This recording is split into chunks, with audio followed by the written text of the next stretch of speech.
Chapter 1414. The leader of the revolutionaries, Margaret, asked to have a private conversation with and agreed without hesitation. There were only the two of them in the room. Margaret had been involved in the revolutionary work since 30 years ago.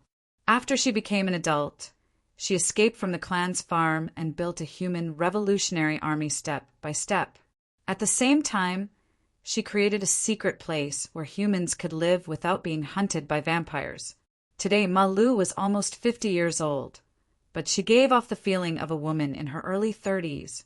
Although her body was damaged, she always exuded confidence and determination. She was different from Anne. She knew that Anne was fickle, selfish, and would even waver between betrayal and loyalty. She was like a ticking time bomb. However, only such a person would take the risk to become a secret agent in the clan's farm. She wouldn't let the vampires discover her thoughts because she was no different from the other naturalized humans. She would try her best to please the nobles.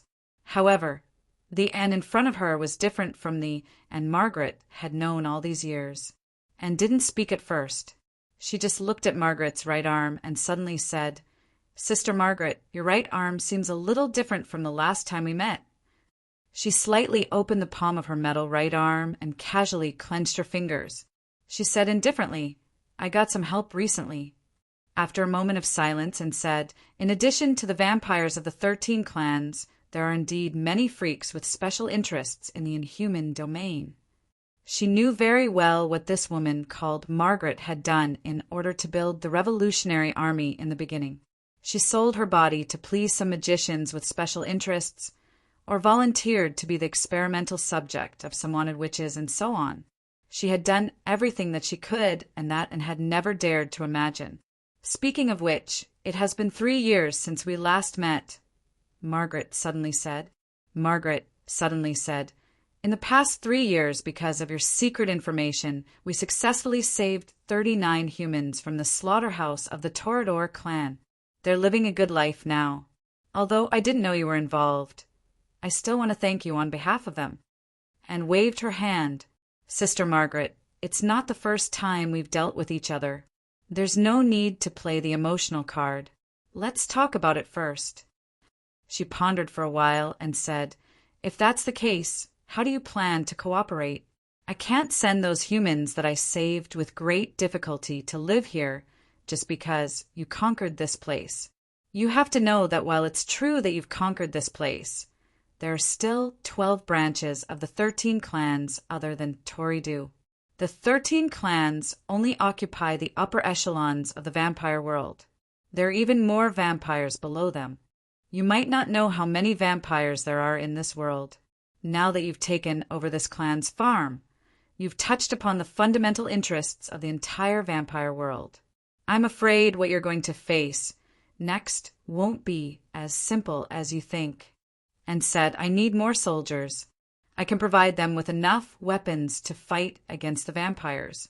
Sister Margaret, if you don't declare war, how many people do you think you can save by yourself or the weak revolutionary army?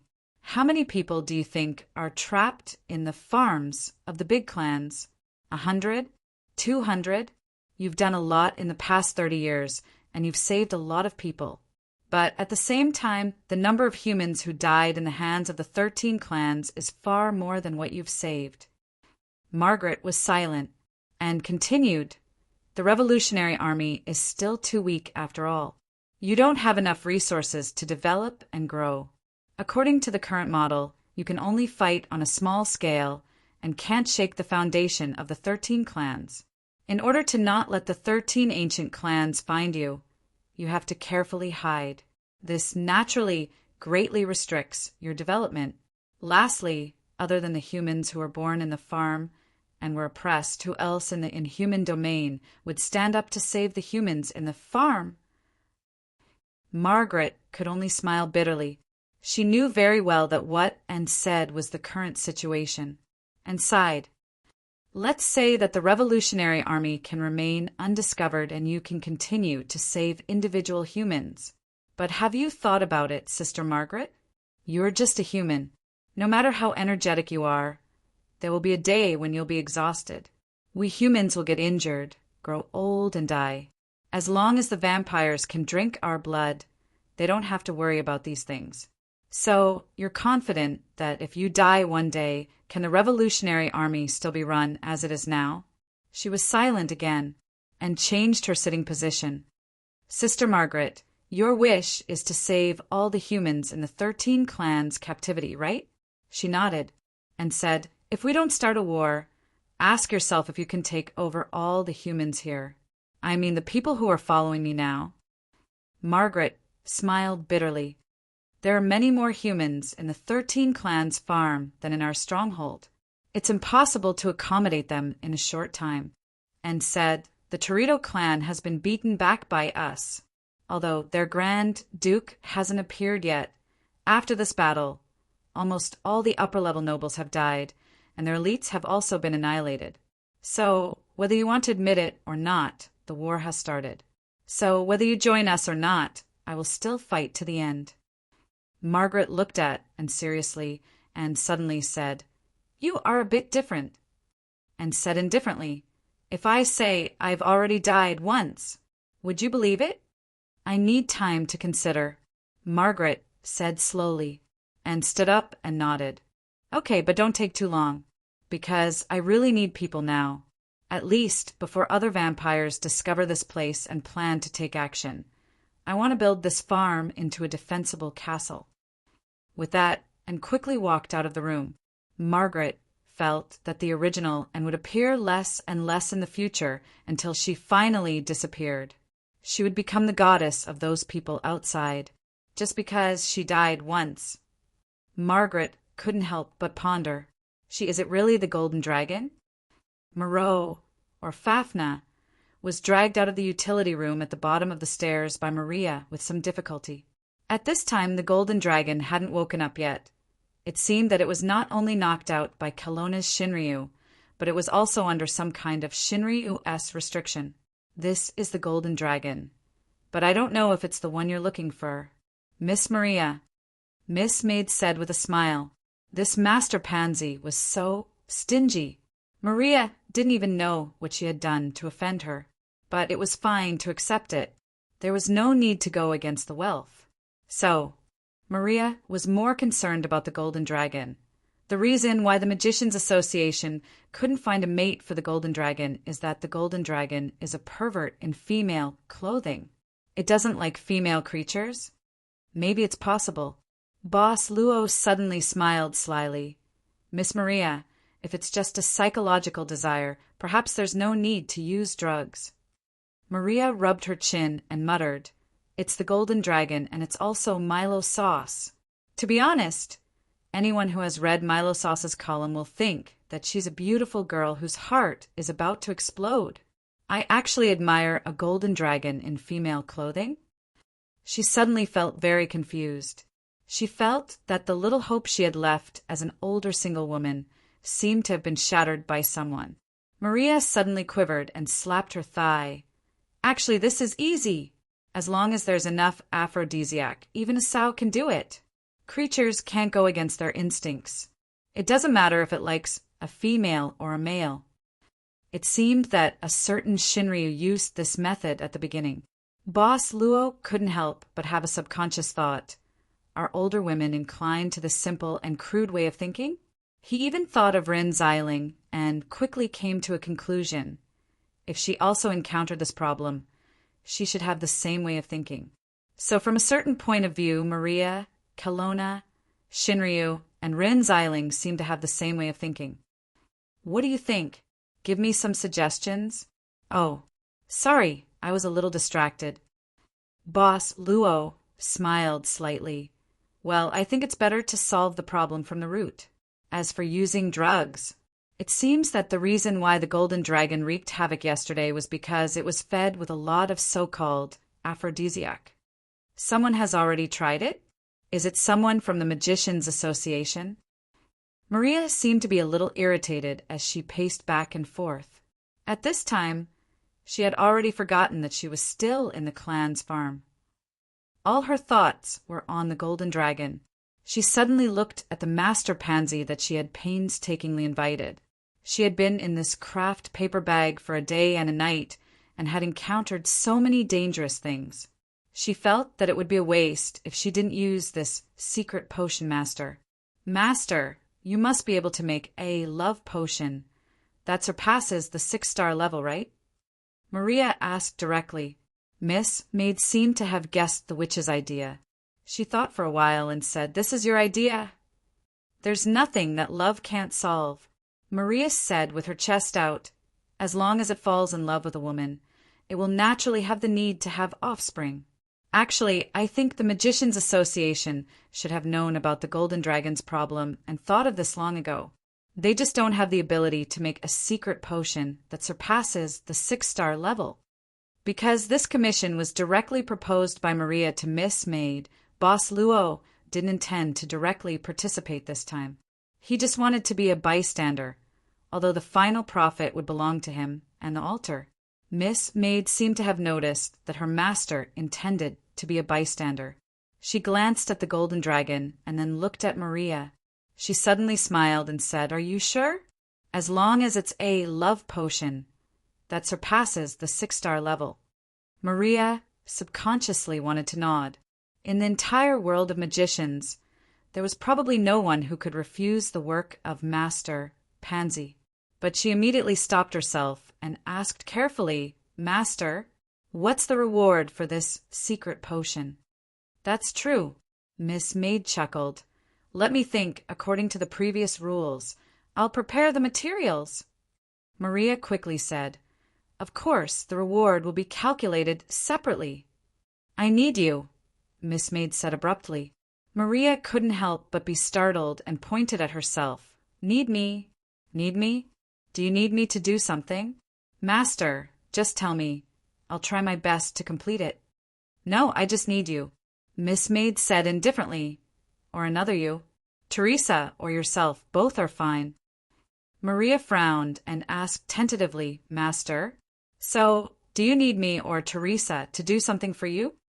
Miss Maid suddenly narrowed her eyes and said, "It's a waste of time to play dumb. Of course, if you don't really want to complete this deal, it's fine." Maria broke out in a cold sweat. She had known about Master Pansy for a long time. She also knew that many people who had looked for this master to refine secret potions never mentioned it until now. She should have been very careful, but she actually forgot the terrifying side of this master when she saw this old cow eating young grass. It was because she was too relaxed. "Master." Maria didn't look very good at this time. She asked tentatively, "Can you change another condition?" Miss Maid stroked her face and said yes. "This condition seems to be a bit too much for him. After all, I'm not a demon. It's fine to change another condition." "This master is so easy to talk to? Or is it because of love?" Maria subconsciously looked at Luaccio, who was drinking tea next to her, and gave him a thumbs up in her heart. "Well down." Therefore, under Maria's anticipation, the maid slowly said, "Since you want a 6-star love potion as a reward, why don't you sell me all the love potion you have in your life?" Maria's expectation fell through instantly. She froze on the spot. The mouth under the hood opened slightly, but she didn't choose to say anything in the end. "You said you're not a demon." Chapter 14:15. Maria felt that she still wanted to struggle a little more with Master Pansy's request. However, Miss Maid didn't have any intention of bargaining. Maria had to look at Boss Luo for help, but she found that this little brother of hers didn't heal her this time. He didn't intend to do it himself. "Forget it. It seems that I won't be able to earn this bounty." Maria shook her head. She just wanted to earn the bounty from the Magician Association, but there were many ways to earn money. She didn't need to agree to Master Pansy's request just for this one time. Young women don't deserve to have love. Can they sell their love as they wish? However, she finally understood why Master Pansy's products were sold at sky-high prices in the secret medicine industry. If every bottle of secret medicine made by Master Pansy had such a sad story behind it, it wouldn't be surprising. Are you going to give up the commission? Miss Maid asked indifferently. Maria smiled bitterly and said, I have to give up even if I don't want to. Although it's a pity to give up the bounty, it's not worth the loss. However, no matter what, I'm still very grateful for your company this time, even though many things have happened. They would never force each other to make a deal. Miss Maid didn't say anything and just nodded gently. The identity of the secret pharmacist was just a game that she had once made. As for the deals that she had made because of this identity, it was just a matter of convenience. Her job was naturally to be the club's maid. Miss Maria, what do you plan to do? Boss Luo suddenly asked at this time. Maria thought for a moment and said, Well, I'll probably go to one of the neutral, chaotic areas to see if there's anything worth buying. After all, the British border is now under sanctions and the normal coordinates can't be used. Using illegal coordinates, once I have to get something. If I don't buy anything, my magic house will have nothing to sell. By the way, are you two planning to go back to the modern world now? Or do you plan to stay here for a while? Boss Luo casually said, Let's stop here for now. If there are no accidents later, we should be returning to the modern world. Maria nodded. She was just a witch who wanted to do business. Although it was a pity that the deal did not go through in the end, she was not too disappointed. As the saying goes, even if business is not done, there is still justice. Moreover, the other party was one of the 3 remaining secret potion masters in the world, and the most mysterious one at that. You will never understand what kind of great help knowing such a big shot will bring you in the future. After thinking for a while, Maria reached into her collar and took out a bottle. This is an unmarked coordinate. Maria gave the bottle to Miss Maid without hesitation. I can't let you come here for nothing. This unmarked coordinates will be the consultation fee this time. If you use it, you can enter the inhuman domain again at any time, even in Britain. Of course, Master, you must know the use of this thing, so I won't explain it in detail. Looking at Maria's eager eyes, Miss Maid put away the unmarked coordinates with a smile. You're welcome. Seeing this scene, Boss Luo suddenly remembered something about Yi. For example, she seemed to have different industries around the world. She also had this very mysterious bank account and some strange collections and so on. She said that those were some trinkets that were given by some very enthusiastic customers in the past. It should be like this, right? Of course, Miss Maid also gave her own gift in return, a black card without any mark. She told Maria that if she wanted the secret potion in the future, she could contact Maria through the black card. Maria felt that it was a good deal. After all, she had hardly heard of anyone who could take the initiative to contact this mysterious secret potion master, so she was very happy to put the black card into her collar like a treasure. Then, I'll take my leave, both of you. She waved goodbye to Boss Luo and Miss Maid in front of the villa. In the end, she suddenly thought of something and turned back and said, By the way, little brother, if you really want to explore the tomb of the pharaoh, I suggest you find a local guy called Kaz to be your guide. In addition, he has a nickname, Golden Eyes. He is a local archaeologist who conducts research work. Golden Eyes? Boss Luo couldn't help but be startled. Yes. Is there a problem? Luocho shook his head and smiled slightly. Nothing. I just suddenly thought of something. Thank you very much for your suggestion, Miss Maria. The witch shrugged and then took out a magic wand from her collar. Then she threw out 2 seeds and turned them into a pumpkin car.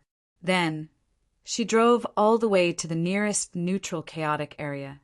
What she didn't realize was that just because of her kind suggestion, there was a golden mark on the pure black card that Master Pansy gave her. Maria didn't know about the black card for now, because she was more concerned about another thing. When the pumpkin car was far away from the villa and the farm behind had become a black, Miss Maria suddenly laughed out loud. She tore open the cover of the craft paper bag and took a deep breath of fresh air. Then she licked her lips and put her hand into her collar. After a while, she finally took out a small bottle. Boss Luo asked Miss Maid to give her a bottle of potion to help Teresa's recovery. At least I didn't get nothing. She couldn't bear to let go of the bottle. She held it up to her cheeks, as if she was about to drool. This was also the work of the master, Pansy. Although it was only a recovery potion, it was still the work of Master Pansy. There was even her unique logo on the bottle. As for Teresa, she just lost a little blood. She would be fine after sleeping for a while. She didn't need to use any recovery potion at all. Even if she needed to, the ordinary recovery potions in her shop were more than enough. I'm rich. I'm rich this time. I'm really rich this time. After wiping away the saliva that was about to flow out, Miss Witch hurriedly took out a tool that could be used for instant communication from her necklaces. She contacted a very famous underground black market auctioneer in the Inhuman territory. "Oh, isn't this the poor Maria? What do you want from me? I'm very busy. Thousands of secret crystals fall every second. I have a bottle of Master Pansy's work in my hand. It's at least a 4-star recovery potion and has a unique anti-counterfeit mark." "Oh, noble Ms. Maria, you're my mother." That was very real. At the old site of the Torito clan's castle, there was no trace of any vampires. There should have been a group of vampires left behind to rebuild the castle. He wondered if they chose to escape after learning about the farm, or if they rushed to the farm to provide support, but were ultimately destroyed by the humans who resisted. Of course, these were not important to Kelowna Shinryu. She came to the crack of the lost, pulled Luo Dance up, and jumped down. Shinryu's ability to sense individuals was very terrifying. She had already sensed the aura of Hui Yao, who had been here before. At the same time, the aura also went all the way into the crack. With her powerful spiritual sense, Kelowna Shinryu could almost find anyone except for a certain profiteer. However, what made Long Shiro more surprised was that when she was about to go deep into the crack, she saw a figure slowly flying out from the bottom of the crack. This was her purpose this time. It was the first tower owner of the Magician Association, Hui Yao. "Kid, teacher, I didn't expect that so many things would happen in Torito after I disappeared for one night." On the cliff, Hui Yao quietly listened to the simple narration of the true dragon of the divine land as if he was listening to the most profound grimoire. Even the first tower master suddenly felt that his brain was not enough to process all of this. He actually wanted to continue to stay in the quiet village in the thick fog, but there were too many things that he couldn't let go of. He planned to come out and deal with the trivial matters. Then he would return to the mysterious village in the middle of the fog and continue to ask the mysterious person called Cain about the exploration of the world and time. Perhaps there would be a long, closed-door training. Of course, he didn't forget that he had just intended to accept a student. Part of the reason for his temporary departure this time was to find a place for this student with extraordinary potential. "Teacher, do you know why the humans in the farm suddenly had the power to resist and—" The Radiance Tower master frowned. "They even crippled the Torito clan? It was to cripple them, not exterminate them." This was because Hui Yao knew that not every vampire would live in the inhuman territory of their respective clans. For example, there would be many vampires from each of the 13 clans who would join the highest inspection team. They were responsible for supervising those vampires who didn't abide by the rules in the modern world. There were also some vampires who chose to live in the modern world because they liked the life in the modern world. Of course, there were also vampires who worked in the modern world to take care of the clan's assets. In short, there should still be many descendants of the Torito clan. However, it was inevitable that the clan's overall strength would fall to the bottom of the valley. They might not even be comparable to some of the new vampire clans. You ask me? Who should I ask? Long Shiro looked up at the sky at this time. This is your territory, right? You don't even know. How do you expect me, a person who hasn't been here for decades, to know? Anyway, I'm just a leecher. It's none of my business. In fact, what else could it be? Of course, it was because of that profiteer who only knew how to flirt with the maid. However, Long Shiro did not intend to confess this matter. She always felt that if her cheap disciple and her future man were to fight, F***ck, When I return to Kelowna, I must find that scheming woman and have a fight again." The master of the Radiance Tower smiled bitterly and said, "Teacher is still the same as always. All right, I'll pay more attention to this matter." He rubbed his forehead. Not only was there the matter of the Michael Association, there was also the matter of the Golden Dragons riot. Now, there was also the matter of the Torito clan. The master of the Radiance Tower suddenly felt that the idea of visiting Kane again in a short period of time seemed to be unrealistic. No matter what, Hui Yao slowly exhaled and sorted out the current situation. "There's something that I need your help with." "Say it." Long Shirua waved her hand generously. Hui Yao, on the other hand, said respectfully, "Teacher, the riot in Fafnir this time has caused damage to many places in the Inhuman domain and caused dissatisfaction among many Inhumans. I think it's not suitable for Fafnir to continue staying in the Inhuman domain for the time being. So, I hope that you can take care of Fafnir for a while. Actually, it's just to let it hide at your place for a while." The Shinryu of Kelowna seemed to be deflated and almost cursed out loud. Unfortunately, Hui Yao knew her weakness too well. He sighed and reflected on himself. He even said that, as a student, he actually had to trouble his teacher and that he was really too lame, and so on and so forth. It made Long Shirua swallow her words. "I can take care of it, but I can't guarantee that I'll beat this damn pervert up until he doubts his dragon life if I'm in a bad mood. I think Fafnir will definitely cherish this period of time where he can listen to your teachings by your side." Hui Yao smiled casually. Long Shirua felt that there was nothing else she could say. Since it was her own fault, she could only clean it up herself, even if she had to kneel down. Just like that, the Kelowna of Shinryu reluctantly walked back to the villa with the first pagoda master.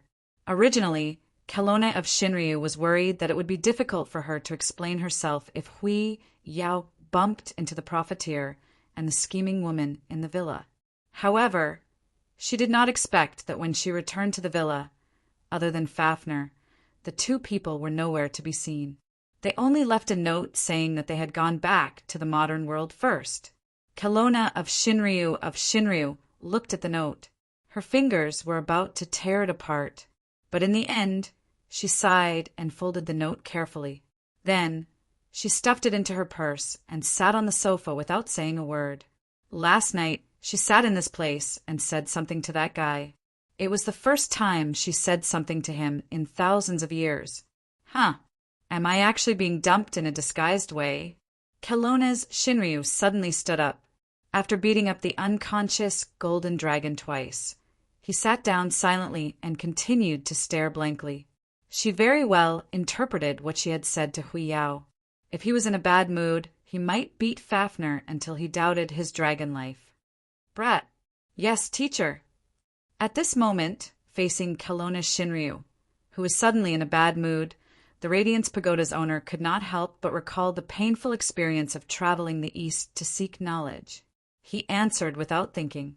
Kelowna's Shinryu said sternly, "Tell me the exact location of the battlefield where you guys fought 100 years ago. I want to take a look at the battlefield." "Teacher?" The Radiance Pagoda Master was startled. Long Shirua said indifferently, "Are you going to say it or not?"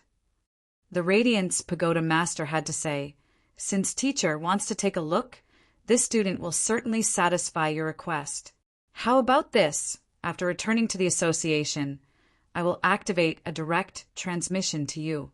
We have sealed the battlefield and also established a direct transmission spell." Long Shirua nodded and stood up expressionlessly. "Oh, then let's go."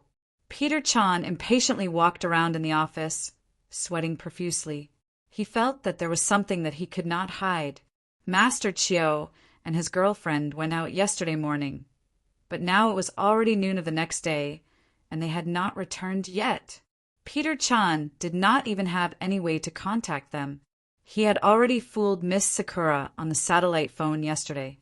He felt that if he fooled her again today, he would not be able to keep his job. Back. Manager, that young master is back. It's downstairs." The subordinate rushed in at this time.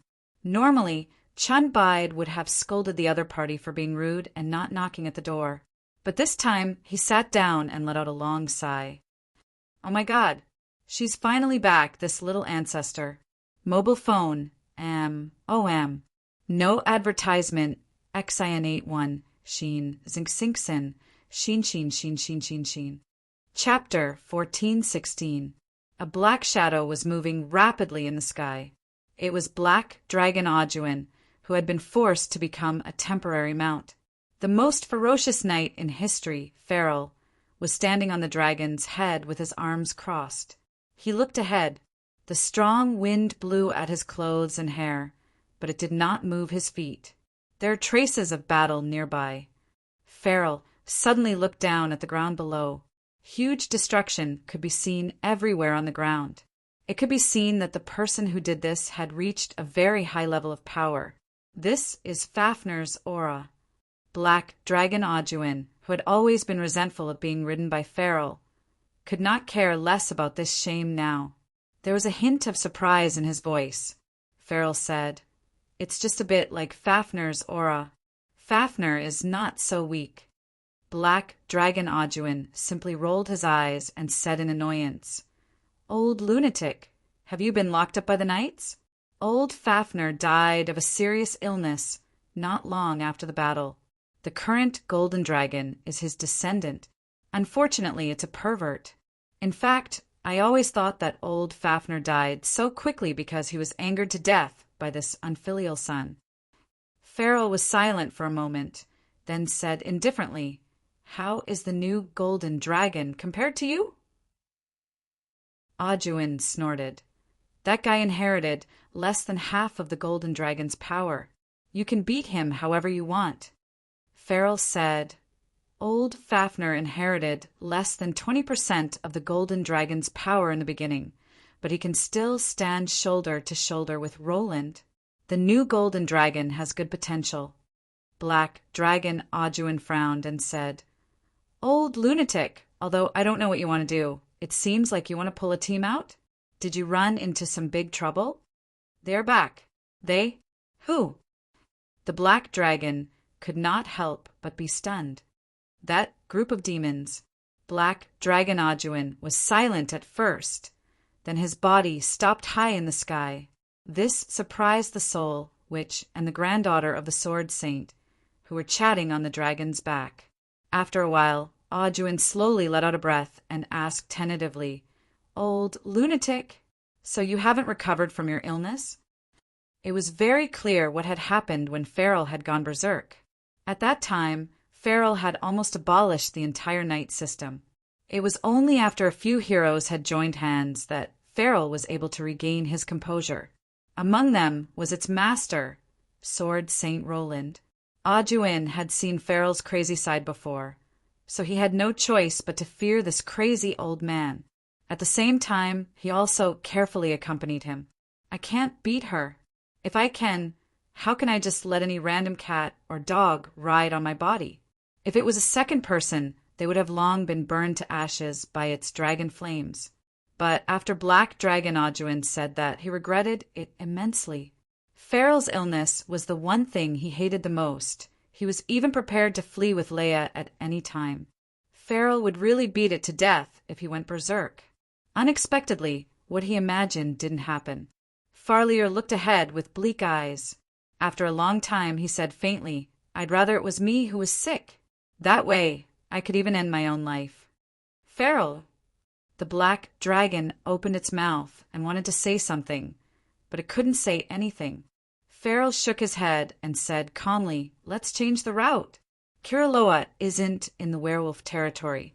He seemed to have left not long ago, probably in that position." Farrell pointed in a certain direction.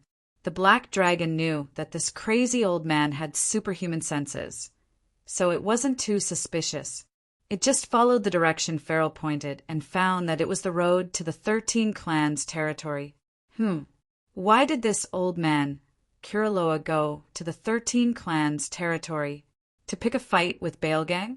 "Old lunatic, please show me evidence that can make me believe it," Audiobook suddenly said. Audiobook suddenly said in a low voice, Otherwise, I won't let Leia get involved in danger. This is my last promise to Roland." He didn't say anything and just sat cross-legged on the black dragon's head, then closed his eyes. But in fact, when they arrived at the Torito clan, they still didn't find anything. From entering the inhuman territory to the castle to look for the Sword Saint, to the Magician Association to look for the secret steel, and then to Kiraloa in the werewolf territory, it was as if fate was playing a joke on Farrell. No matter what, he was always one step behind. Before sunrise, the ancient city of Pompeii was as quiet as a battlefield after a fierce war. Of course, it referred to the ruins of the ancient city. With the ancient city as a development site, the homes of the Aborigines living around it were still very lively. But even the people who lived nearby for generations couldn't see the true appearance of the ancient city of Pompeii. This included the tourists who had traveled thousands of miles, and even the archaeologists. Because the ancient city was surrounded by a large enchantment specially built by the Magician Association to seal off the battlefield of the Great War 100 years ago. Kiraloa and Secret Gang arrived at dusk and opened multiple layers of enchantments. When the enchantments were completely opened, they still didn't wait for Bale Gang's arrival. This cunning vampire is rarely late. Kiraloa quickly gave his opinion. Torito's territory has just been attacked by the Golden Dragon, so Bale Gang must have a lot of mundane affairs to deal with. Let's wait a little longer. It won't make a difference. The master of the secret steel tower was quite calm. Kiraloa waved his hand and walked directly into the real battlefield. He said casually, "Iron Lump, why don't we take a stroll inside first? I haven't been here for 80 years. I kind of miss it." He participated in the Great War 100 years ago, but he was obviously not the only one who participated. There were many excellent werewolf warriors among them, and there were even some who were better than him. Kiraloa asked himself if he was lucky enough to survive. He wasn't the strongest werewolf, so he was able to survive. Many of his fellow werewolves were buried here, and there were even some comrades whom he had a pretty good relationship with. The secret steel tower didn't intend to stop Kiraloa's movement, but instead followed silently behind. The streets of the inner ancient city were crisscrossed and extended all the way, and a majestic castle could be clearly seen in the distance. That was the place where the inhuman allied forces of Eurasia had last attacked. Like a meat grinder, it had swallowed the lives of many elite Inhumans. Kiraloa seemed to see the sword flashes 100 years ago. He walked and stopped, holding a pen from time to time to write his mood in his handbook. He had already smelled the scent of death, and his life would come to an end at any time. He might want to complete a work at the end. In fact, Kiraloa's wish before he died was very simple, and there were only two. First, as a warrior, to experience a hearty battle, regardless of winning or losing. Second, to write the last work of his life that he was most satisfied with. Speaking of which, why hasn't the Magicians Association repaired these destroyed streets and buildings? Kiraloa asked curiously as he turned back. The secret steel tower master said indifferently, "Anyway, there's a barrier here and ordinary people can't enter, so we're too lazy to repair it. Besides, ruins, ancient cities, and the like are valuable because they've been through a lot, right? If they're repaired, this part of history will be covered up." Ha ha ha. Kiraloa patted the shoulder of his former comrade, who was serious in speech and manner. "I didn't expect you to have sentimental moments. I feel like I can write an autobiography for you. Thank you very much. We're good friends. Don't be like this. Don't refuse." Kiraloa leaned close to the secret steel tower master's ear as if he was begging. It seemed like that, but what he said was, "Secret steel tower, does your association still have people on duty here?" The secret steel tower master's expression didn't change as he walked calmly with Kiraloa, but he also said in a low voice, "No, the magicians are only sent here when the barrier needs maintenance, and I'm the one in charge every time. Oh, so besides you and me, there are other guests here tonight, right?" "Probably." As they spoke, a shadow attacked, and a loud bang suddenly rang out. On the street, A sandstorm rose into the sky, and Kiriloa and the secret steel tower master calmly dodged it. They were warriors who had been through hundreds of battles, and naturally wouldn't be ambushed so easily. At this moment, they were more concerned about who was attacking them. It should be noted that the barrier was opened by the secret steel tower master, and only the two of them had entered. Before that, theoretically speaking, there shouldn't be anyone inside the ancient city. Kiriloa and the secret steel tower master landed almost at the same time.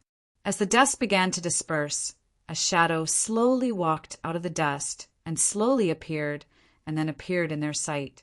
This is Caddy? Both Kiriloa and the secret steel tower master were shocked at the same time. They stared in disbelief at the person who walked out of the dust and suddenly ambushed them.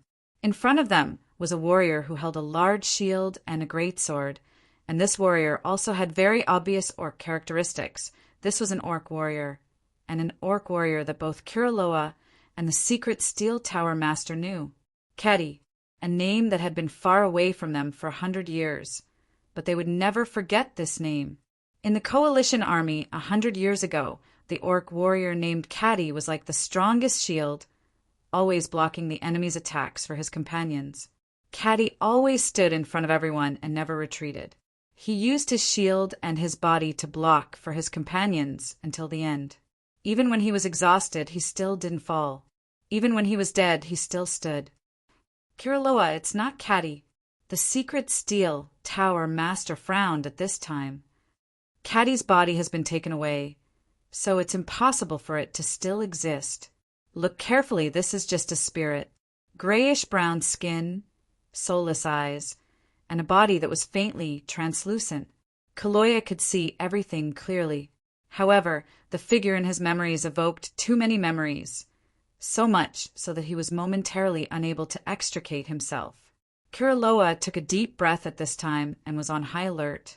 Suddenly he said, "It seems that whether it's true that the demons have returned or not, this place is really strange." At the same time, Kiriloa's eyes quickly swept across the surroundings. The secret steel tower master also sensed it. He flipped his palm, and a light ball for illumination rose from his palm, instantly illuminating the surroundings of the long street. Under the illumination of the sufficient light source, they suddenly broke out in a cold sweat. Those were the figures of their comrades who had perished in the final battle, those that they could all call out by name. They were like the dead who had returned from hell, like ghosts, emerging from different places one after another and gradually advancing. What the hell is this? Kiriloa was now drenched in cold sweat. Such a strange thing made it difficult for him to keep calm at this time. The secret steel tower master forced himself to calm down and quickly said, "Maybe someone is playing tricks here. They can't be our former comrades, because after they died in battle, even their souls were devoured by the demons. We can't find anything at all except their corpses." Kiriloa roared at this time and stepped on the street. Suddenly a crack extended forward. "Which bastard is it? How dare you blaspheme the souls of these heroes here? Get out here. I will never forgive you." But the spirits in front of him in the form of warriors who had died 100 years ago did not seem to hear him. Under Kiriloa's roar and step, they seemed to be stimulated by something and attacked Kiriloa and the secret steel tower without hesitation. The attacks of these spirits were shockingly powerful. They did not even look like spirits, but living warriors from 100 years ago. "Iron Lump, how dare you say that you come here once a year to maintain the barrier? Tell me, where did these guys come from?" Faced with Kiriloa's accusation, the secret steel tower master could only smile bitterly. The only thing he could do was to think about how to survive the attacks of so many spirits. "Kiriloa, if the appearance of these guys is the precursor of the demon's return," the secret steel tower master suddenly said solemnly, after 100 years of recuperation, "will the demons become stronger than before?" "How would I know?" Kiriloa said angrily, "I just know. Even if the demons have not become stronger and are still the same as they were 100 years ago, we may not be able to stop them. The new generation is too weak. The secret steel tower master was silent for a moment before he said, "Back then there were still many who did not fight. Other than me, there were several tower masters, the 13 grand dukes of the clans, your beast king, and some hidden witches and the Vatican." F***CK. Those guys you're talking about? Kiriloa snorted coldly. "Except for the Radiance clan, I've beaten up all of them 50 years ago. Do you think I can't beat them? Don't you know what kind of quality the new generation of the Inhuman domain has?" The secret steel tower master smiled bitterly again. This was the last smile he gave Kiriloa, because in the next second the secret steel tower master's head was cut off by a sharp sword right in front of Kiriloa. Without any warning, the secret steel tower master died. Iron Lump. Chapter 1417. When the head of the Mithril Tower Master rolled on the ground and finally stopped at Kaloya's feet, the old werewolf and old hero who felt that he had seen through life and death suddenly realized that he had not seen through life and death at all. He hoped that he could die before his family and friends, but he did not want them to die before him because he was about to die in the first place. According to human age, Mithril Tower Master was actually not young, more than 150 years old. But in the inhuman world where there were longevity potions, Mithril Tower Master was a magician in his prime. He was already the Tower Master of the Association's Secret Arts Tower, and he should be shouldering the overall situation for the Magician Association in the future. His future disappeared. Just like that, he disappeared easily and without warning, erupting with grief and going crazy with anger. At this moment, Kaloya instantly turned into a 3-meter-tall, hairy giant wolf that walked upright. He crazily knocked away the spirits of his former comrades who were besieging him. Their strength was still the same as before, or at least the strength of their attacks was the same. But they did not seem to have the ability to think quickly, and they simply unleashed their powerful strength. Kaloya did not choose to tragically slaughter his way into these spirits. He simply snatched back Mithril Tower Master's corpse at once, and then madly rushed out of the core of the ancient city. He was not afraid of anything, but he needed to bring Mithril Tower Master's corpse away from this place, because he was afraid that one day Mithril Tower Master would also become like these spirits in the inner city. Behind him were the spirits of his former comrades who were chasing after him. Just as he was about to reach the entrance of the barrier, Kaloya subconsciously looked back. Looking at the huge ancient castle in the deepest part of the ancient city, the fear that he felt when he fought against it 100 years ago once again struck Kaloya's heart. The entrance was just ahead, and perhaps he could leave in the blink of an eye. But Kaloya did not have the means to close the barrier. He was not a magician and did not understand the complicated things of a magician.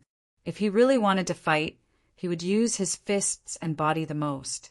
Would these spirits also rush out of the barrier?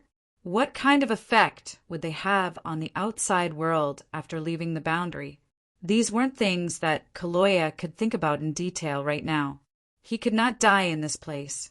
At least, he had to take the body of the secret steel away. At least, he had to send everything here back to the Inhuman domain. At least, he could not let the Inhumans suffer a disaster without knowing it. At least, he had to give them some time to prepare. What if they really did come back? Finally, Kaloya rushed out of the barrier's entrance. He suddenly stopped and then nervously observed the situation at the entrance. Time passed bit by bit. A drop of cold sweat slowly slid down his hairy face. But in the end, he didn't see any undead warrior rushing out of the barrier. He saw that these revenant warriors had even crowded at the entrance, but they did not choose to come out. Instead, after a while, they began to gradually turn around and disperse, finally disappearing into the inner streets of the ancient city. Kaloya stared at this scene in a daze, his body shrinking little by little. He removed his berserk state and only felt that the sea breeze before dawn was especially cold. Right at this moment, "Kaloya, what are you doing here?" The entrance has been opened. Where's the secret steel man? He heard the voice, hugged the corpse of the secret steel, slowly turned around, and looked at Beilegan, who was slowly descending in front of him. The acting Grand Duke of the clan silently listened to Kaloya's account of the horror he had experienced half an hour ago without saying a word. In the end, Kaloya stopped talking and just dealt with the corpse of the secret steel man with a sorrowful expression. He found some small props from the secret steel man's body and fixed the head and body of the secret steel man. He even broke off a stone pillar of the ancient city and polished it into a stone coffin to put the corpse of the secret steel man in. At this moment, Beilegan suddenly moved. He walked to the entrance of the barrier. Kaloya could feel that there was an invisible and strange force moving around Beilegan.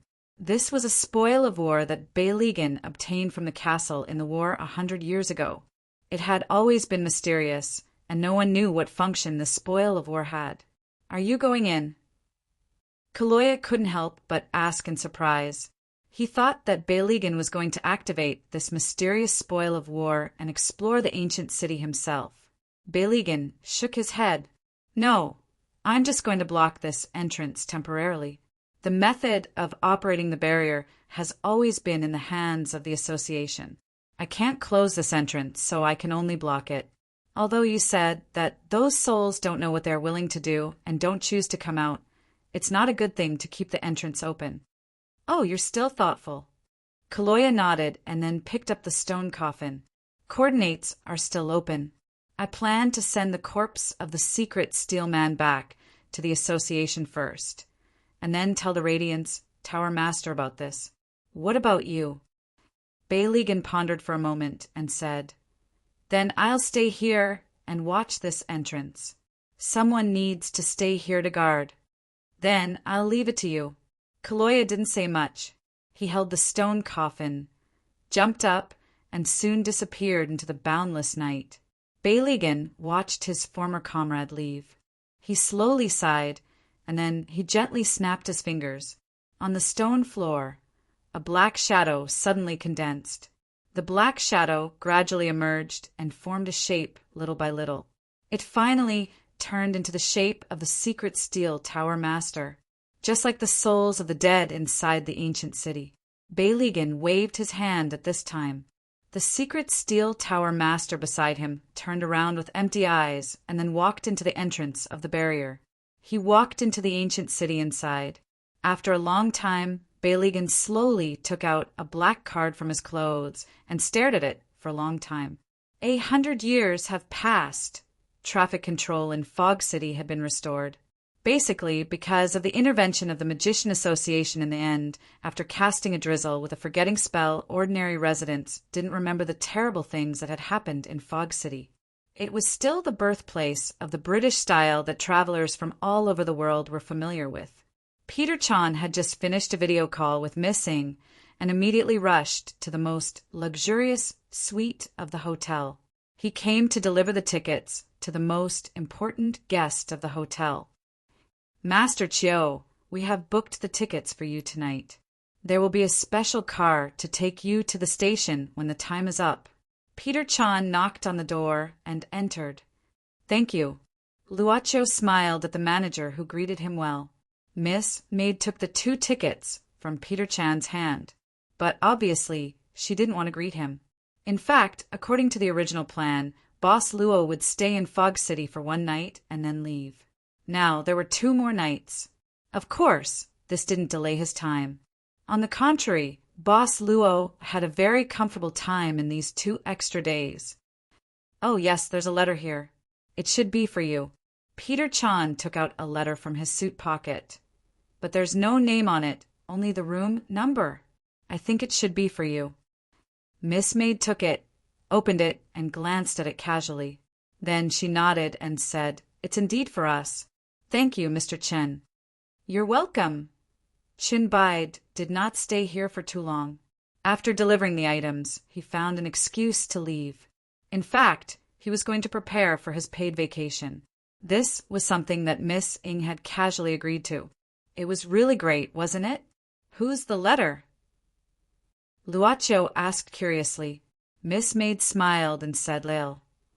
Oh, in front of them was a park with few people. When Boss Luo and Miss Maid arrived as tourists, there was already someone waiting for them, the orc girl Lael. Today, the little beast man girl was dressed more like a man. She wore a cap to cover her beast ears. At this time, she was leaning against a statue. She seemed to be bored and was counting the ants on the ground. Miss Lael, we meet again so soon. Boss Luo would always greet first, no matter who was on the other side. Hearing this, the orc girl seemed to be startled. She looked over in a panic. When she saw that it was the master and servant in casual clothes, she was relieved. She even looked at the two people in front of her strangely. It turned out that there were times when they wore normal clothes. Hello. She quickly got rid of this strange thought in her mind. Then she stiffly bowed at a 90-degree angle in front of the master and servant. Thank you for taking care of me last time. I can't thank you enough. Actually, we didn't do anything. Luocio smiled casually. Miss Lael, aren't you tired of bowing like this? It turned out that the little orc girl had been maintaining a bowing posture without raising her head. She then said cautiously, I heard that in the Eastern countries, if you want to express your gratitude, you have to be like this to be considered sincere. Eastern. Boss Luo smiled. The place where I grew up is not that far from the East. You don't have to be so cautious. Besides, maybe I should say thank you, because Miss Lael and your companions really put on a wonderful show for me. The orc girl's face flushed red. Thinking of her gigantic image and the weird clothes, she wanted to find a hole to hide in. She wanted to die. Please forget about it. I'm using my lifetime of gratitude to beg you. This orc girl was a little shy. She didn't dare to raise her head. Boss Luo smiled and said casually, Miss Lael, why did you call us out this time? Mainly to thank you for your help. The orc girl calmed down and raised her head slowly. After hesitating for a moment, she said slowly, Also, there's another thing. I don't know how to do it, so I hope I can listen to your advice. Let's hear it. Boss Luo turned his eyes. Lael thought for a moment and said, It's like this. After that night, someone from the night organization came to me and said he wanted to invite me to join the night organization. It's that night Dr. Bedivere. He said that I seem to have the ability to appease the berserk orcs, so he hopes to form a music tactics team and let me be the first generation member. Boss Luo and Miss Maid looked at each other. They were a little surprised, but they soon felt relieved. It seems that Mr. Bedivere has a very interesting idea. Boss Luo thought for a moment and said, But he should not only invite you, right? The orc girl nodded. Well, except for me, the other members of the band were invited that night, and my brother Oga was also invited. What's their answer? Lael said, Will, and the other two agreed at the beginning. Then that Mr. Cheng said he still needs to think about it, and then it's Oga and me. Oga meant for me to make a decision, and I haven't made up my mind yet. So, I want to hear your opinions. Well, logically speaking, we haven't known Miss Lael for a long time. Luocio smiled and said, Why do you want to hear our opinions? The orc girl looked away from the boss's eyes and looked at the pool at the side. She said in a low voice, because it's very reliable and I always feel that I will get the right answer and it's different from others. And what? Miss Maid asked with a smile. The orc girl quickly waved her hand and said, Nothing. I just feel that you two are much more knowledgeable than me and can probably analyze whether it's good or not. Actually, I'm just asking. If you two think it's troublesome, please don't mind. It's nothing. Boss Luo said indifferently, but we'll charge for this kind of consultation. Lael, please think about it carefully. The orc girl was stunned and looked at the pair in front of her with confusion. They were always so mysterious that it made people want to explore more. She said subconsciously, but I originally didn't know, so I wanted to ask, is there a charge for this? Boss Luo chuckled, then slowly took out a coin from his pocket. It was just the most common coin in Britain. Luaccio flicked the coin to the orc girl. She subconsciously stretched out her hands to catch it and held it in her hands. This is... Luaccio smiled and said, "There are free options. I'll give this coin to you. Use it to make a decision. Agree to it on the front and reject it on the back. Of course, the opposite is also possible." The orc girl was stunned on the spot. Can it be like this? But isn't this too childish? She couldn't help but frown. Boss Luo said, "If it's a matter of indecision, whether it's yes or no, it has a certain weight. Since both sides have their own advantages and disadvantages, at least it means that both sides are equal. Since it's equal, the opportunity is naturally equal. So, Miss Lael will still think it's childish." The girl held the coin in her hand as if she didn't fully understand. After a while, she suddenly put the coin to her mouth and bit it hard, leaving a small tooth mark on the coin. Then, she threw the coin into the fountain in front of her. Dong! The coin had entered the water. She looked up at the boss and Miss Maid, saying seriously, "I don't know whether it's heads or tails now, but in fact, I already have the answer in my heart. I just want to get recognition. I'll come back here later and pick up the coin to see if the decision is right." She bowed 90 degrees to the master, and the servant again, "Thank you." Boss Luo smiled. "In fact, I didn't do anything. It's your decision." The orc girl was still straightforward. She raised her head and showed a brisk smile, blinking her eyes. "An uncle who worked on the farm told me that some people won't tell you what to do, but they can let you know what to do. Because as long as they stand in front of you, they will make you feel good. If you feel good, then no matter what you do, it's the beginning of success. So goodbye, you too." She ran away energetically, and her figure gradually disappeared from the park. What a spirited young lady. Miss Maid chuckled. She walked to the fountain in front, looking at the coin that had sunk to the bottom of the pool and reflected the sunlight, suddenly saying, "Will it be picked up by a tramp?" "How can it be?" Boss Luo smiled and then snapped his fingers. Since then, no one in the park had noticed the existence of the fountain. It stayed there quietly, and then there was a 50p lying at the bottom of it. No one knew whether it was heads or tails. Chapter 1418. The train soon left the fog city and headed toward its destination, Losi. There was no train station in the famous university that Boss Luo claimed he was going to attend. He needed to arrive at Losi and take other means of transportation to get to St. Andrews. Of course, this was a carriage specially prepared by Peter Chan. It was not too shabby, and it could even be said to be the best VIP seat. At least so far. This carriage was quite quiet and comfortable. Originally, according to Peter Chan's intention, it was not a problem to book the entire carriage, but Miss Ing insisted on only buying 2 seats. He did not understand the thoughts of the princess of the group, and he did not know that the princess of the group made such an arrangement because Luaccio was not the kind of person who liked to book the entire carriage.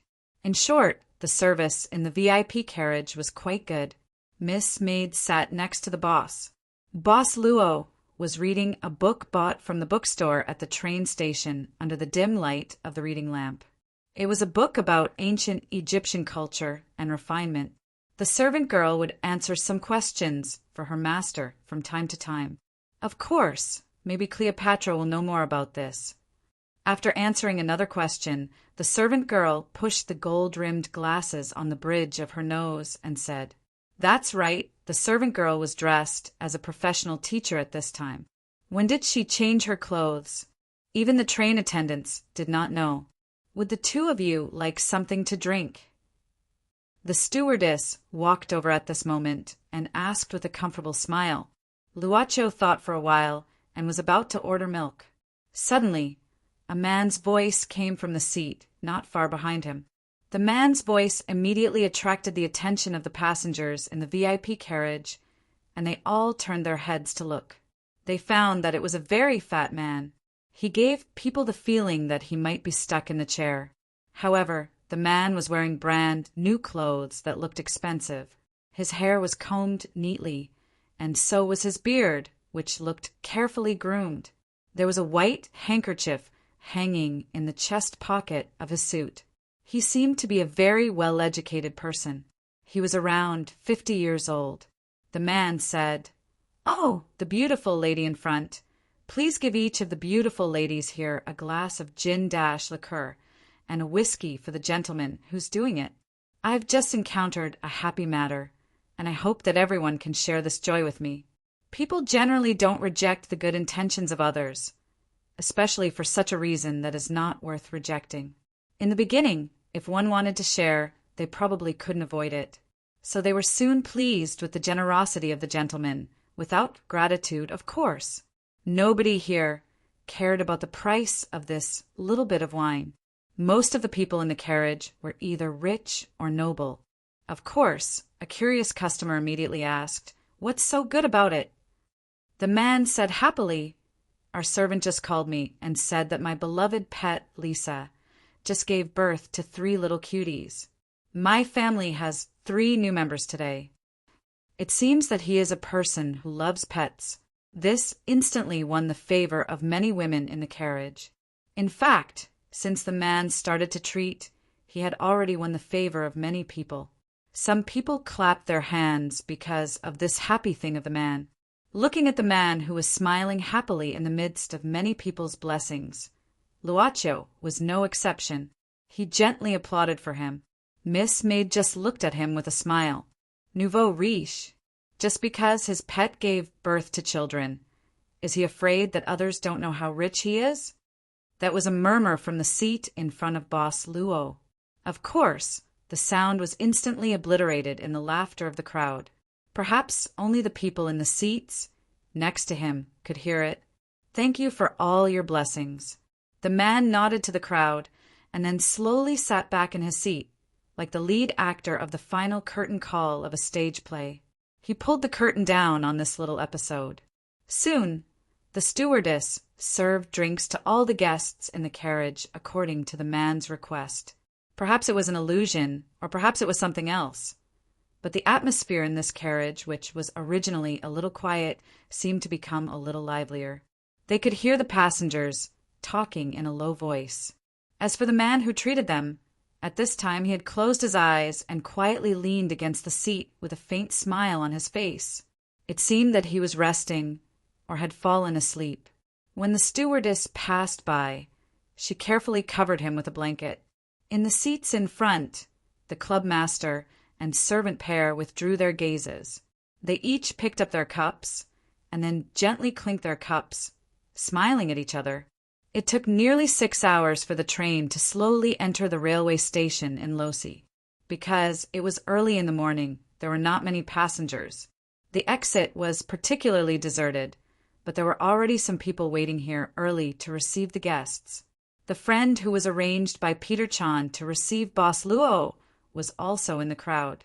All the itinerary had been arranged. Boss Luo could rest in Losi for a day and then set off. In fact, it didn't even take an hour to get from Losi to St. Andrews. "Excuse me, are you Master Chiu?" The person in charge of receiving them was Asian, and he even spoke Mandarin more fluently than Peter Chan. "My name is Jean Zhongyuan. Nice to meet you too. Manager Chen has already told me, so I will receive you two next." "Thank you." Boss Luo nodded. According to Jean Zhongyuan, they would stay in the best local hotel for the next day. As for why it wasn't Song Dynasty's hotel, it was because Song Dynasty didn't have a branch in Losi. However, because of the hotel alliance, the hotel they were going to stay in would also provide the best service. The car was already parked outside the railway station. Jean Zhongyuan was very enthusiastic, and he saluted Boss Luo and Miss Maid and opened the car door. When they got in the car, Luaccio met the man who treated everyone on the train. He also got into a black car. The car wasn't cheap, at least it looked like it was of the same level as Boss Luo's car. This forthright and generous man met Boss Luo's gaze at this time, so he showed a polite smile, nodded, and got into his own car. This was the second time Boss Luo and this man had eye contact. "Master Chiu, what's the matter?"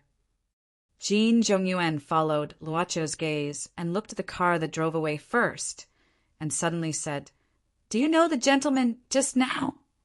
Luoqiu shook his head. I just saw him on the train, not really. Jin Zhongyuan didn't care and just nodded. That car seems to be the special car of the hotel we're going to next. Maybe you can meet again today. Boss Luo smiled and didn't say anything. The car door was opened by Jin Zhongyuan, so Luoqiu held the servant girl's hand and let her get on the car first. Then he got on the car himself. The car left the railway station. It was about half an hour away from the hotel. In human territory, farm, the territory of the Torito clan. Maybe this place shouldn't be called the territory of the Torito clan anymore. Farm shouldn't be called farm anymore. The believers had started to discuss this issue. It seemed that the idea of renaming this place came from Master Amanda. Master Amanda was the most loyal person of the goddess, and she was the most pious person favored by the goddess. Since Master Amanda thought so, the goddess must have the same idea. Therefore, from the beginning of the discussion, there was an uncontrollable situation, of course, as the goddess body, and didn't know about this at all. She was now busy discussing with Sister Margaret, the leader of the Revolutionary Army, about the merger of the two sides. Yes, the merger of the two sides. The leader of the Revolutionary Army didn't think too much about Anne's proposal. After a simple discussion with her companions for half a day, she got the answer, yes. And her believers had the power to defeat the Torito clan, which was many times more powerful than the Revolutionary Army they had been running all these years. Most people even thought that this would be an important opportunity for humans to defeat vampires in human territory. It was a chance to gain true freedom. That's all, Sister Margaret, and rubbed her eyebrows. Is there anything else that you don't think is appropriate? It's already very good. Leader Margaret heaved a sigh of relief. She felt that she was really lucky. Simply from the conditions proposed by Anne, she felt that the Revolutionary Army was completely taken care of. What the Revolutionary Army needed to provide was to participate in the battle when needed, that was all. However, the Revolutionary Army was originally fighting against vampires, so naturally they needed to fight, so this kind of cooperation was equivalent to no sacrifice at all. This made Margaret feel that Anne's kindness was quite unreal, but she couldn't think of anything else that Anne would want from the Revolutionary Army. Force? The Revolutionary Army didn't have the power to defeat the 13 clans. Manpower. Manpower was barely acceptable, but the number of believers under Anne's hands was far more than the number of humans in the Revolutionary Army's territory, and seemed to have seen through Sister Margaret's doubts. So she said slowly, in fact, in addition to participating in the battle when necessary, I also hope that the Revolutionary Army can be teachers and teach my people some other knowledge. Sister Margaret, you also know that these humans under my command have just been liberated. They don't know anything about the outside world, the world outside the farm. They even lack a lot of common sense, so I really need experienced people like you who can teach them unconditionally. She observed Margaret's expression at this time and continued, Of course, this is not a necessary obligation, nor is it a forced. It can only be considered as my personal request. So, it's up to you whether you agree or not. Margaret smiled bitterly. To be honest, in front of your conditions, I don't even have the courage to refuse your request. And teaching the liberated humans about the outside world is what we have always been doing. Even if you don't say it, or even if I don't order, my companions will take the initiative to do it. So you can rest assured. That's great. And Sheng clapped his hands and smiled. For a moment, Margaret seemed to see the exquisite egoist, and she knew, but only for a moment. Right, there's one more thing, and suddenly said mysteriously at this time. Margaret sat up straight and said, Seriously, say it. At this time and blinked and said half-jokingly, that is whether it is Sister Margaret or the people of the Revolutionary Army.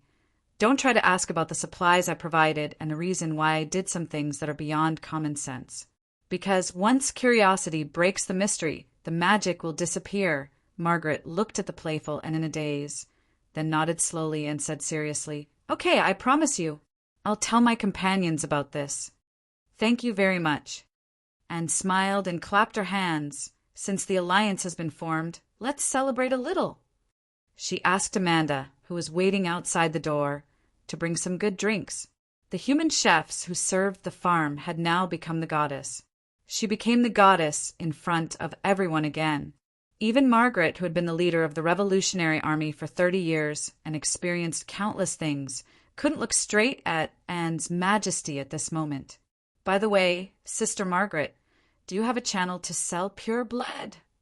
Selling pure bloods?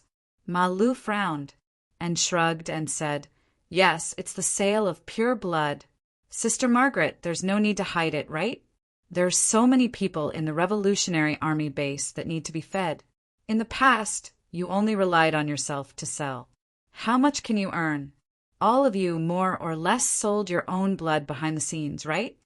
The leader was silent for a while before saying, What do you want to do? And licked her lips at this time. Now, we have conquered the farm. In the slaughterhouse, there are many pure blood products that have just been produced, and there's a considerable amount of inventory. Even the wealth of this clan is in my hands, so... Seeing the change in Sister Margaret's expression, and Biao laughed and quickly said, I'm super rich now. The leader of the Revolutionary Army felt that all these years were wasted. Chapter 1419. The light door opened, and the first Tower Master of the Magician Association slowly walked out. This was Hui Yao's private teleportation room in the association's tower. Therefore, when Long Shirua and the little butterfly monster walked out, they did not see anyone. As for Fafner, after it was packed up, it was casually thrown aside by the Kelowna Shinryu. The owner of Hui Yao's tower wanted to say something, but in the end, he swallowed the words in his stomach. Teacher, if you're not in a hurry to rush to the battlefield site, please allow me to deal with the association's affairs first. Well, 2 hours will do. Oh, go ahead. Long Shirua nodded casually. Naturally, she would not really disregard this cheap disciple of hers. Besides, she also knew that Hui Yao must have a lot of headaches at this moment. After all, so many things had happened in the past 2 days and nights. As a role similar to the guardian of an area, there were indeed too many extremely troublesome problems. This was probably the reason why this Kelowna Shinryu became more and more lazy after the Kelowna administration in modern Kelowna appeared. However, the atmosphere in the association at this time seemed to be a little different. Shinryu, who had just walked out of this exclusive room, immediately noticed this. Hui Yao, on the other hand, also felt that at this time, the association seemed to be shrouded in a sorrowful mood. He immediately summoned a magician from the association for questioning, and finally received a shocking piece of news. The mithril tower master of the association was dead, and the legendary werewolf hero Kirloya had personally carried the body of the mithril tower master back. Bring Kirloya to see me. Long Shirua saw a murderous look on Hui Yao's face at this time. She knew that this good-natured guy was really angry. Naturally, she was embarrassed to mention her previous request again. At least, she would not take the initiative to remind him. Fog City, somewhere at the dock. After the patrol officers had left, leaving only 2 of them behind to watch the news, the harbor was particularly quiet in the middle of the night. Of course, the light pollution of the city did not let this small, quiet place go. However, the watchmen didn't care. The 2 watchmen stayed in the small room, eating Walker's potato chips, drinking beer, and watching reruns of XX Explosion. Occasionally, they would let out some silly laughter. At this time, a yacht quietly approached this remote dock. The yacht seemed to belong to some rich man. From afar, one could see some expensive interior decorations. At this time, inside the yacht, there was a group of people wearing combat uniforms, preparing to log in. There was also an old man among them. His face was pale and bloodless, like a candle flickering in the wind, as if he would die at any moment. This old man was Mr. House, who had mysteriously disappeared for some time. He looked at the approaching dock. His eyes seemed to have recovered a trace of vitality. He was getting closer to the opportunity that could bring him back from death, After crossing the entire hemisphere, he was finally about to reach his destination. At this time on the deck of the yacht, Nan Xiaonan was enjoying the sea breeze, silently gnawing on a piece of chocolate of an unknown brand. "I remember that you didn't like to eat sweets in the past." A man's voice came from behind. Nan Xiaonan didn't look back. Hearing the voice, she knew that the person behind her was Qin, who disguised as Tang Tianlin. "If people don't make some changes, they will be abandoned by the world," Nan Xiaonan said casually. He didn't know that his identity had been seen through long ago. He didn't even know that the Nan Xiaonan in front of him was no longer the one who worked in the same research institute as him, but a guest from another time and space. He just looked at the back of the woman in front of him, thoughtfully. Just like back then, it was a pity that a few years had passed. As the yacht was approaching, he finally said, "Get ready to go ashore. There will be accurate information about the perfect man soon. I hope everything goes well." Nan Xiaonan shrugged and walked past him without any hesitation. Not long after, when the theme song of the TV series, The History of Everything, was played again, figures had quietly entered the dock and quickly disappeared into the night. The car slowly drove into the entrance of the hotel. It was 9:00 in the morning. In fact, they could have arrived earlier, but the guests in the car asked for a tour of the city. Jin Zhongyuan naturally had no objection to this. The better he could serve this Master Chiu, the higher the reward he could get from Peter Chan, right? "Here we are, two of you. Alec Hotel." Jin Zhongyuan opened the door for the two people in the back seat and did what he could diligently. Boss Luo got off the car and helped Miss Maid out of the car. After that, he glanced around casually. At this time in the morning, many guests were preparing to check in. In front of the Alec Hotel, there were already many people waiting, and it was quite lively. It was said that this was an old hotel with a long history. Of course, because of its long history, it used to be called a hotel. Suddenly, a roar came from the sky, and a helicopter slowly came and then landed on the tarmac. Jin Zhongyuan casually said, "Oh," and glanced at it. Most people were curious, and then didn't pay too much attention to it. Perhaps only the concierge in front of the hotel would pay more attention to the helicopter, because the concierge knew that the last guest who chose to come by helicopter was last month, and the guest last month was generous and noble, so he was a VIP who couldn't be offended. Soon, someone went to receive the VIP who came by helicopter. With the help of the concierge, a fat man slowly walked down from the helicopter. Because of his body shape, this man seemed to leave a deep impression on people at first sight. Jin Zhongyuan also saw him and said subconsciously, "We really see him again so soon, right, Master Chiu?" Boss Luo naturally also noticed the man who came down from the helicopter. At this time, he just smiled casually at Jin Zhongyuan's question, and then slightly bent his arm so that Miss Maid could easily hold it, and then walked into the Alec Hotel. Jin Zhongyuan carried the luggage and followed closely behind. He had received a lot of distinguished guests, because Peter Chan often introduced some guests that the Song Dynasty Hotel couldn't take care of in the local area to him, and let him be a guide. Therefore, he came in contact with many famous gentlemen, and naturally his vision was higher than ordinary people. But he didn't see how this Master Chiu was noble. But this Master Chiu's female companion really revealed a kind of awe-inspiring nobility from the bones. But even so, even though he couldn't see how noble she was, Jin Zhongyuan felt more nervous than when he received a member of the royal family. Not noble. Noble? Jin Zhongyuan shook his head, and suddenly thought of the fat man who came by helicopter. Simple. Jin Zhongyuan only felt that this man was essentially different from the famous gentleman he met. He was more like an ordinary person who suddenly had a lot of money. Maybe he was a guy who was lucky enough to win the lottery and then squandered it. Thinking of this, Jin Zhongyuan suddenly remembered that this man seemed to have taken the special car of the Alec Hotel to leave the railway station at the beginning. When did he change to take a helicopter? Just for a high-profile appearance? Maybe he was really just a vulgar nouveau riche. Jin Zhongyuan didn't pay much attention to it. When he was about to arrive at the front desk, he took the lead to go to Boss Luo and Miss made to check in for them.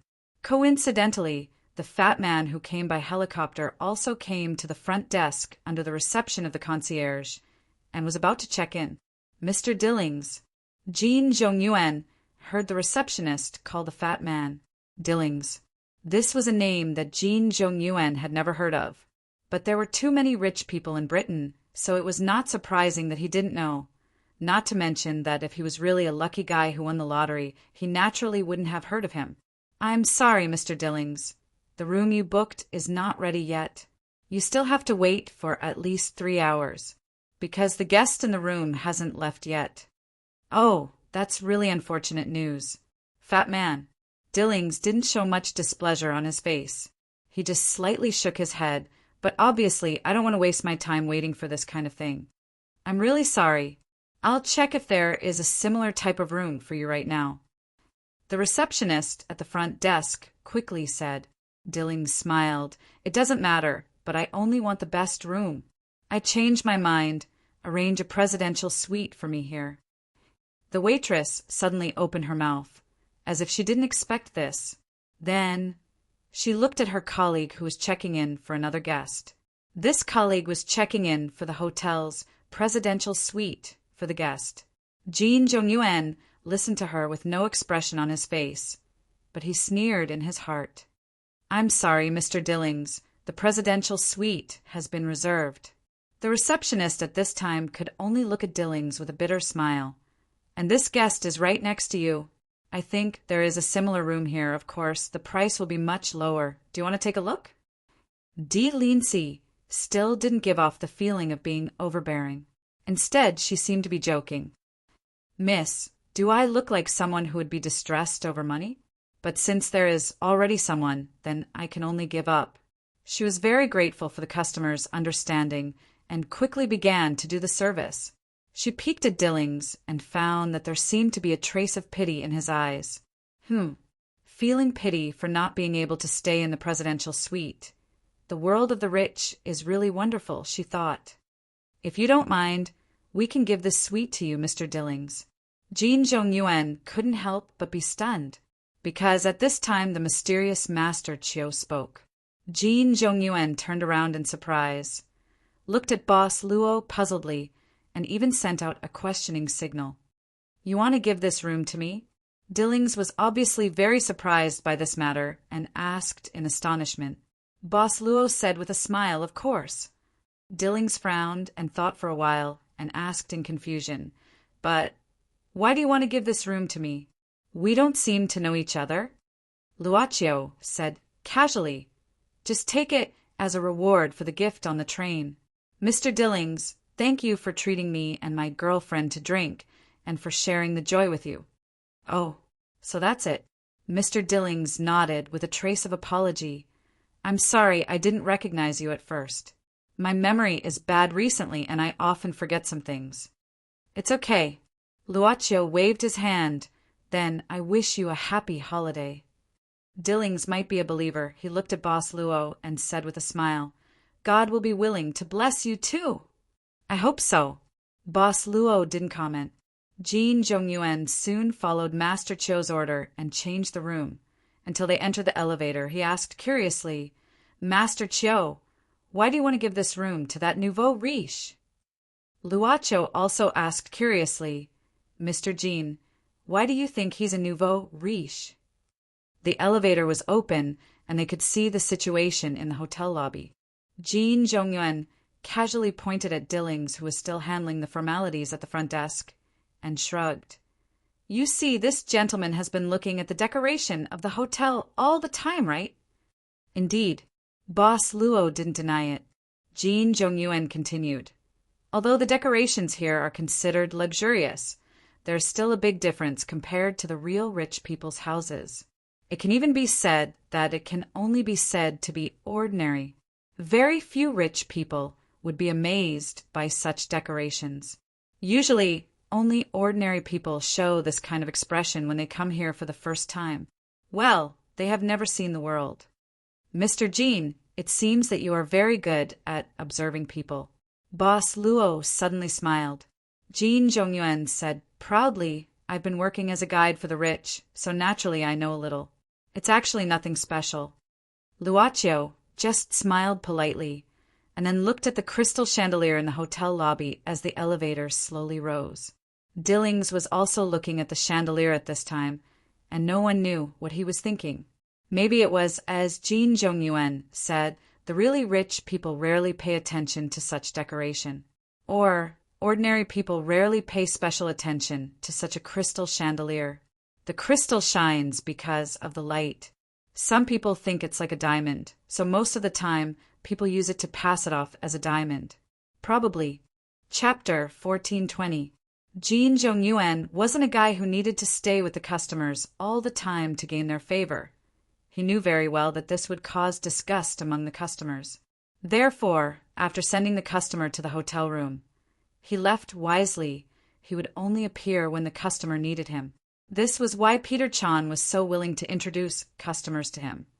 Because Peter Chan could always get the goodwill of the VIPs because of Jean Zhongyuan. This is my phone number, Master Chiu. If you need me, I'll come immediately. He didn't even wait for the response of Boss Luo and Miss Maid and left politely. Luoqiu opened the curtains and looked outside the hotel. From here he could see a man-made lake. He smiled. It seems that this hotel has a long history. Miss Maid was packing the luggage at this time. She raised her head and asked, Master, what do you want to eat for lunch? Boss Luo said, Well, let's go to the restaurant and have a taste. I heard that many customers come here for the chef. Okay. Hotel Alec, Presidential Suite. Sir, I'm Guthrie, the floor manager here. I'm very happy to serve you. A tall blond man in a tuxedo, suit, and leather shoes, who was about 40 years old, was respectful to Mr. Dillings. He even didn't smile. Dillings looked at the floor manager strangely, frowning and asking, I remember that the floor manager here is Ms. Tiffany? The floor manager in front of him was slightly surprised at this time, then nodded, Yes, sir. But Miss Tiffany is on vacation these days, so I'll take over her job temporarily. Sir, do you need her for something? I can contact her for you. Dillings asked curiously, Are you Tiffany's? I'm her nephew. The floor manager, Guth, smiled. Oh. Lindsay pondered for a moment before shaking his head. No need. Since she's on vacation, there's no need to disturb her. By the way, did she go home for the past few days? Aunt Tiffany is still staying here for the next few days, Gusfer said. She's enjoying the employee benefits. I'll contact sir. No, there's really no need, Mr. Gustav. Dairam shook his head quickly. Thank you for your kindness, but I prefer to have a good rest. You see, I've been on the transport since last night. My apologies. Gustav nodded. Then, do I need to wake you up for dinner, Mr. Dillings? No need. Lindsay waved his hand and smiled. Actually, I'm quite familiar with this place. I've lived here for a period of time. The housekeeper was a little surprised, but he didn't ask too much. He turned around and left gracefully, closing the door gently. At this moment, Dillings slowly heaved a sigh of relief. He stretched out his hand to loosen the necktie around his neck and unbuttoned his collar. Only then did he move his bloated body and lie down on the snow-white mattress, staring blankly at the ceiling. So, this is the presidential suite. He muttered to himself. It doesn't feel special. Apart from the price, staying here for a night was about 1 or 2 months' salary for an ordinary working class. He propped himself up and struggled to get his suitcase. For someone of his size, it seemed that every movement was clumsy and strenuous. He needed to use all his strength. He slowly opened the suitcase that looked quite luxurious. There was another suitcase inside, but it was old and yellowed, and the leather was even worn in some places. Lindsay's hands slowly touched the old suitcase, and then he gently opened it. There was a violin inside. Lindsay put the violin on his neck and picked up the bow. He put the bow on the string, but he didn't pull it. Lindsay closed his eyes and kept this posture for a long time. After a long time, he slowly exhaled, put the violin and the bow back into the old suitcase, and then put them into the new suitcase. D. Lindsay stood up with difficulty.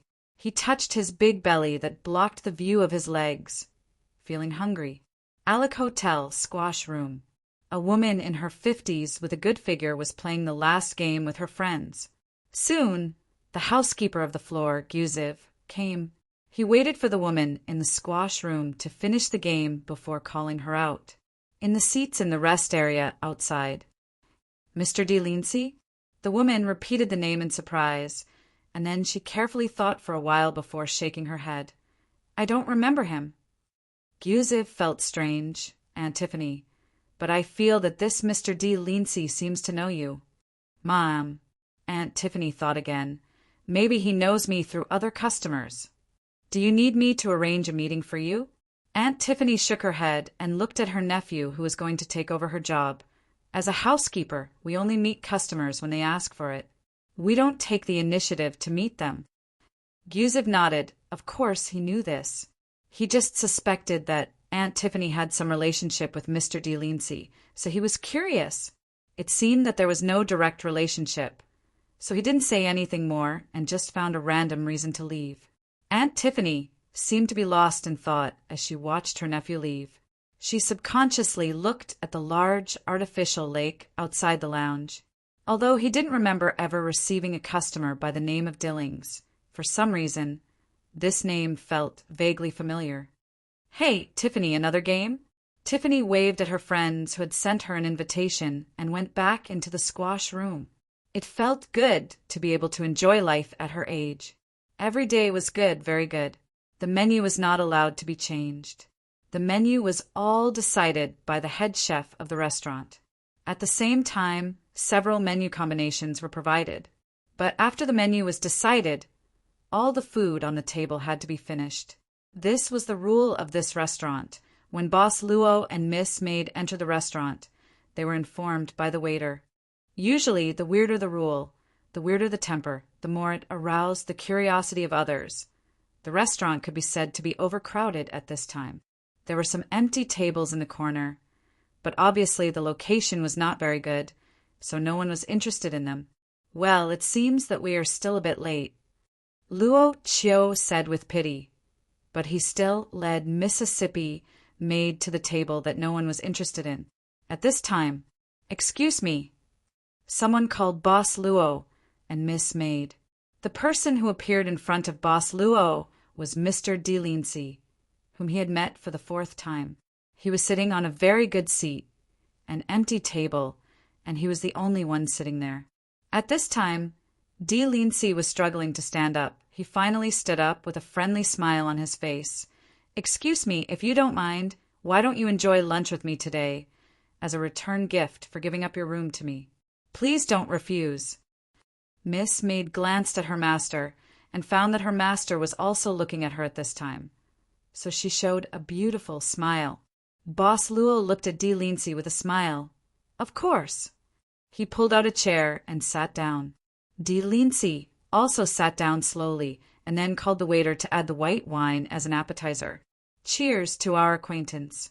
D. Lindsay now showed his forthright and hospitality on the train.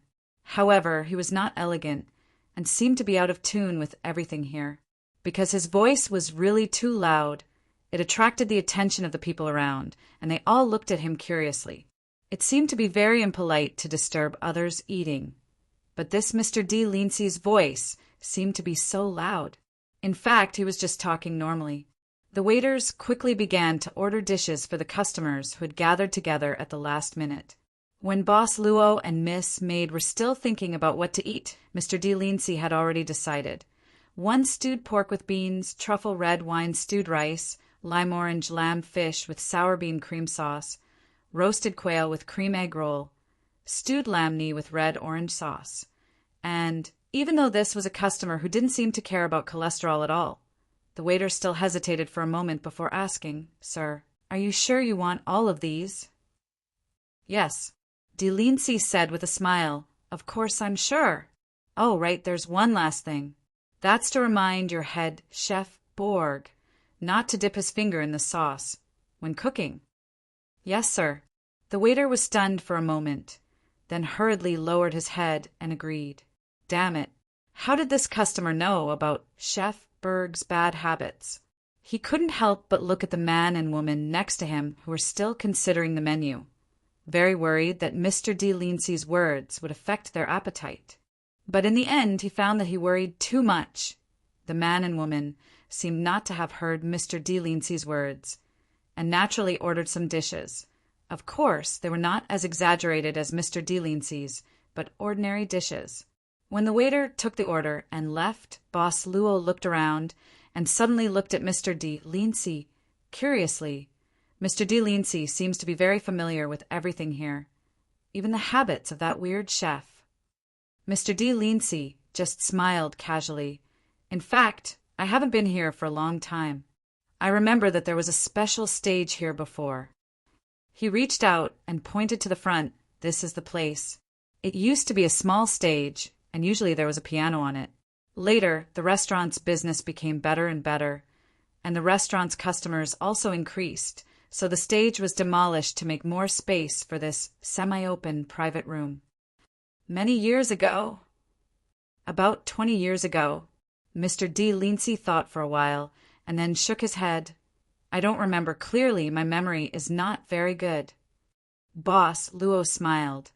It's enough that you can remember that there was a stage there. Mr. de Lindsay looked at the young man strangely, but he didn't know why he agreed with his words, so he smiled and said, Yes, sometimes I'm afraid that I will forget that stage once existed. Now that I think about it, I am really lucky to be able to remember it.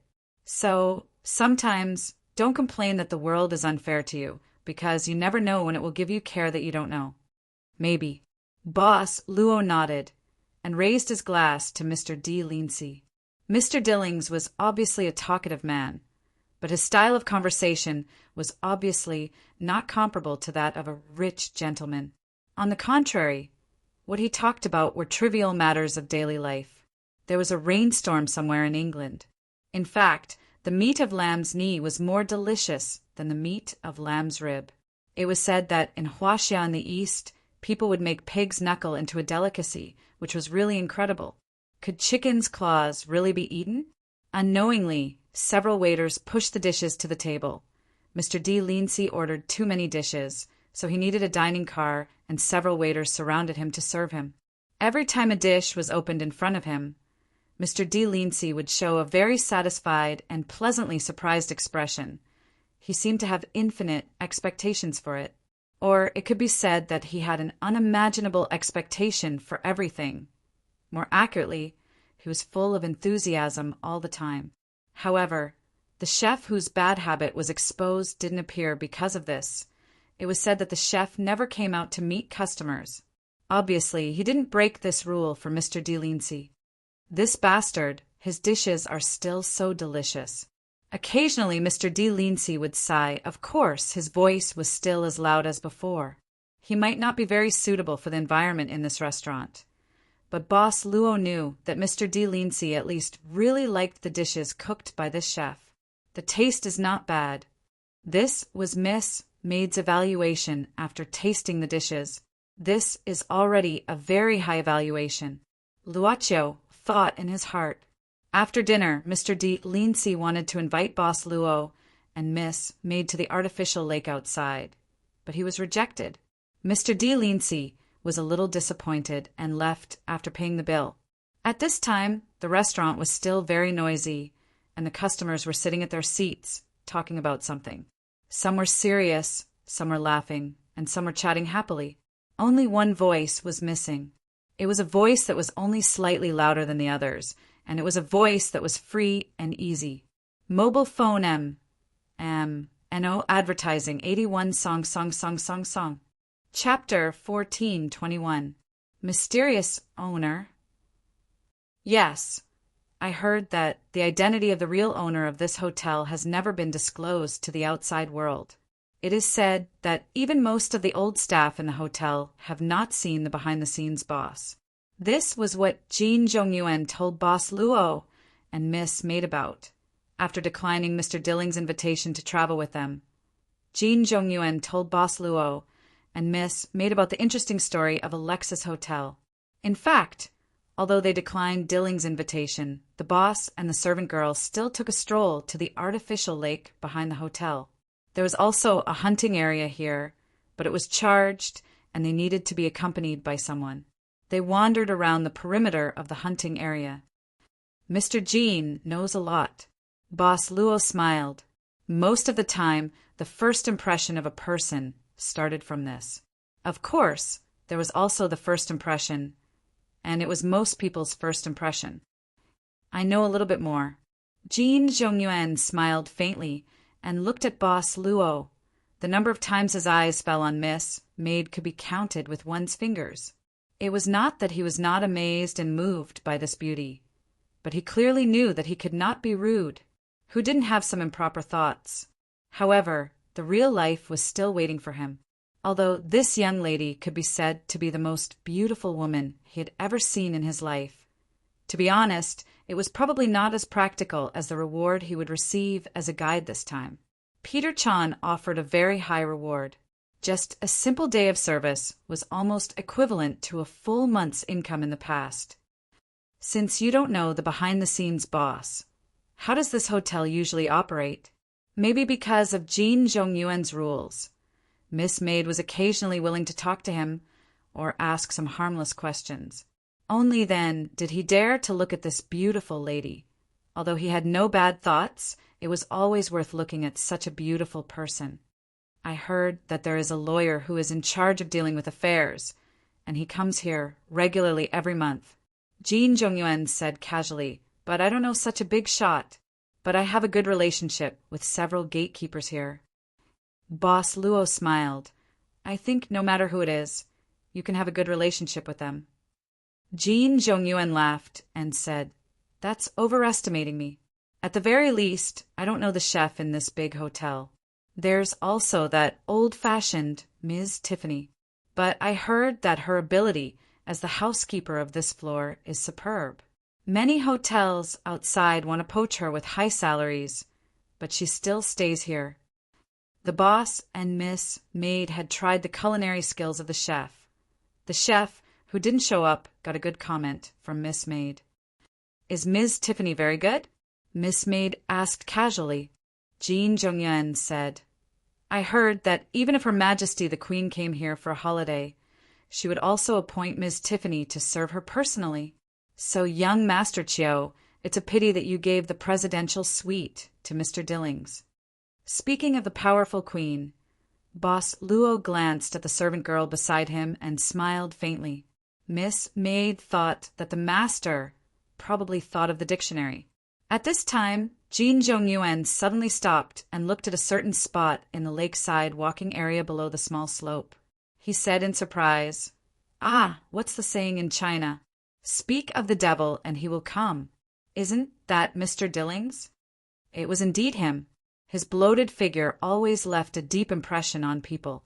He said during dinner that he would come here for a walk. So it wasn't surprising. Since we met, let's go and say hello. Boss Luo smiled. At this time, Mr. Dillings was fishing. He almost crushed the beach chair under him.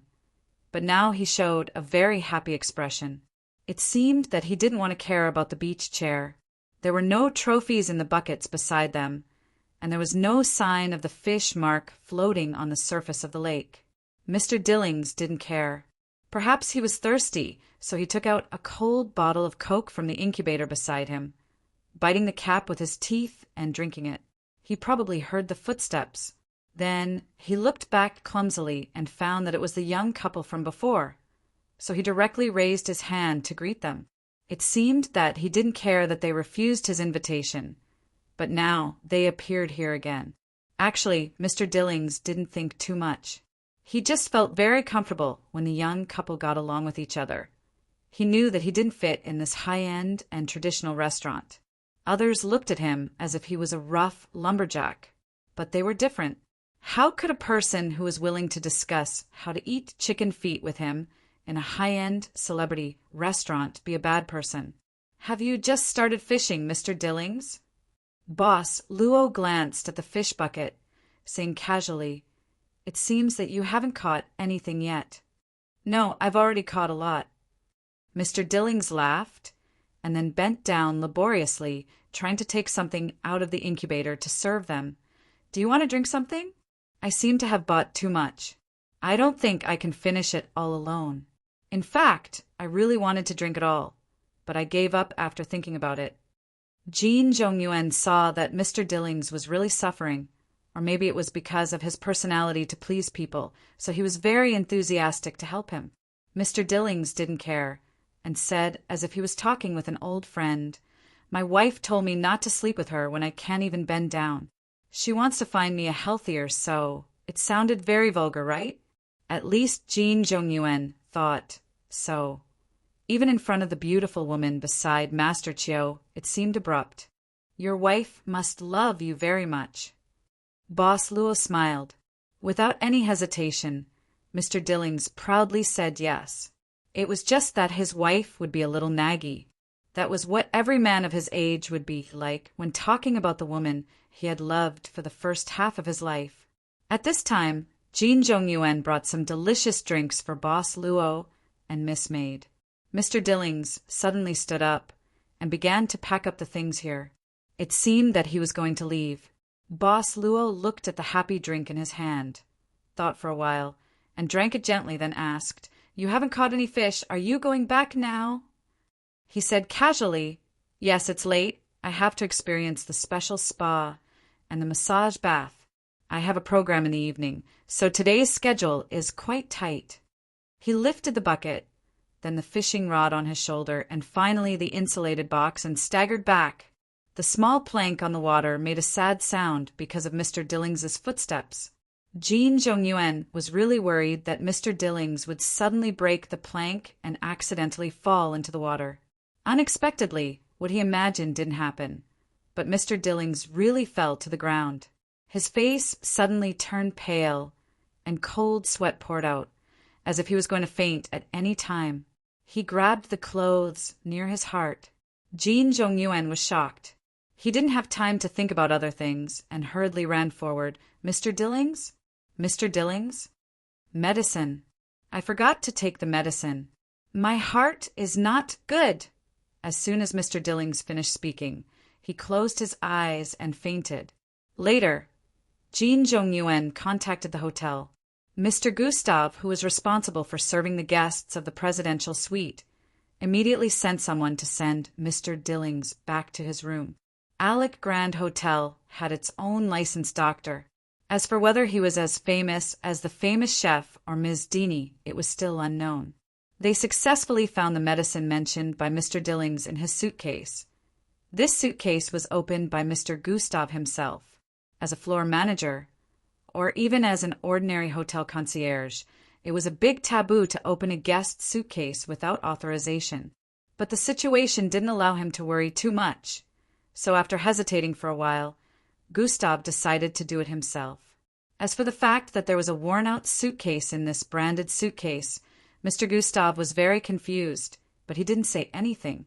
But when he was about to close the suitcase, he inadvertently saw a very subtle mark on the side of the old suitcase, and his face suddenly changed slightly. He rolled his eyes, closed the suitcase, and then took out the medicine he found. The hotel doctor said this medicine was for a patient with heart disease and it was edible. After a simple examination, the doctor confirmed that Mr. Dillings was indeed suffering from a heart disease. As for what kind of disease it was, only Mr. Dillings would know at the moment. "Thank you very much, sir." Mr. Gustav came to Jean Jongyuan at this time. "You helped me successfully avoid a stain in my career, Mr. Jean." What else could Jean Jongyuan say? The floor manager was a very senior employee in the hotel. He always wanted to know him, but it was difficult to find a way. At this time, of course, he had to ask him. "Oh no, get to know him well. It seems that there's nothing else." Miss Maid glanced at Mr. Dillings, who had taken the medicine, from a distance, and whispered in her master's ear. Boss Luo nodded, glancing at a brown notebook on the table, and said casually, "But it seems that Mr. Dillings will miss a lot of planned projects." You didn't say anything, just casually looking at the decoration in the suite. She smiled. It should be redecorated not long ago. The decoration style is quite normal. Being average is already a high evaluation. Boss Luo thought to himself. He joked at this time. It seems that I shouldn't let this sweet come out. Miss Maid chuckled. To be honest, it's not to the extent that you have to stay here. And after a long time, there will always be things that will break down.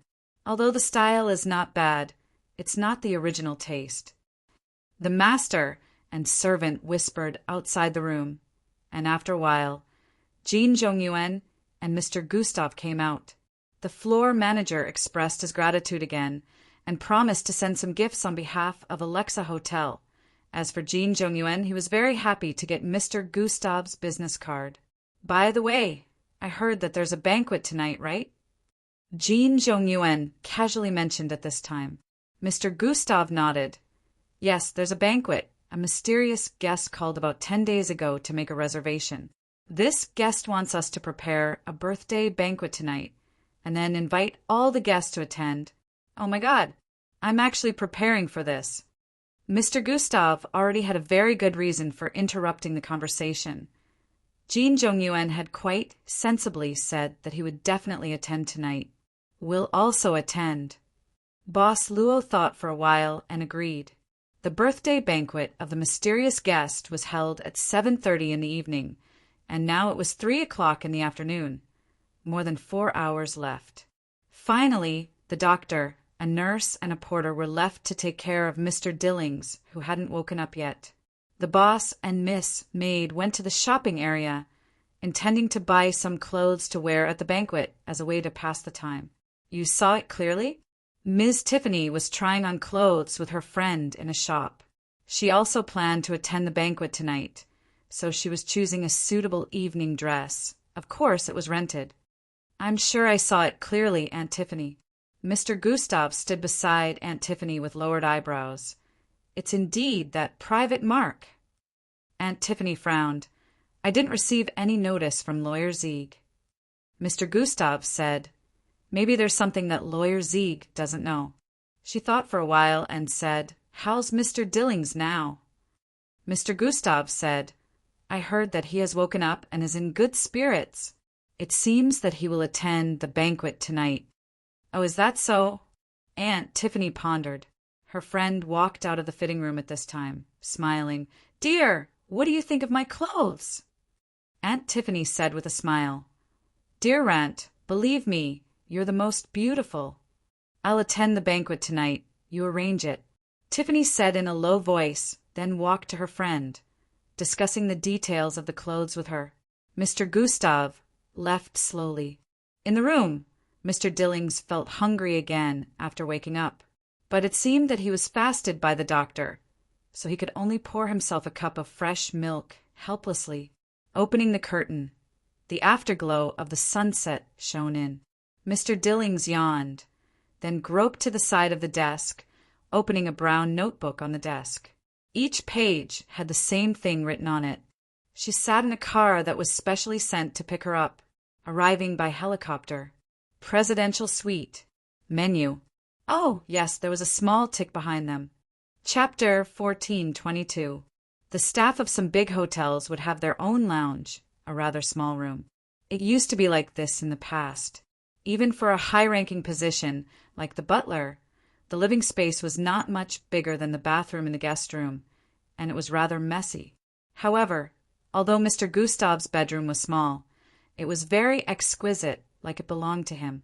After finishing the work at hand, Mr. Gustav quickly returned to his bedroom. After a simple rest, he still had to prepare for the banquet in the evening. He was a meticulous person, and because of this, Aunt Tiffany had been cultivating him as her successor, starting from the lowest position as a concierge to the present floor butler. Mr. Gustav had established his own huge network of connections. He found that he unexpectedly liked his current job. Because of the huge network of connections, Mr. Gustav also had a very strong ability to gather information. At this time, he locked the door of his bedroom. After locking the door, Mr. Gustav quickly walked to the only small desk in the bedroom and opened the drawer. He took out a notebook and quickly flipped through it until the last page. On the last page of the notebook was a mark he drew with a pencil and based on his memory. This mark was exactly the same as the one he drew on Mr. Dilling's old leather suitcase hidden in the suitcase. At least, there was not much difference. After all, the mark here was drawn by Mr. Gustav based on his memory. This was a mark he accidentally saw on a letter. It appeared on a letter collected by the lawyer in charge of the hotel business.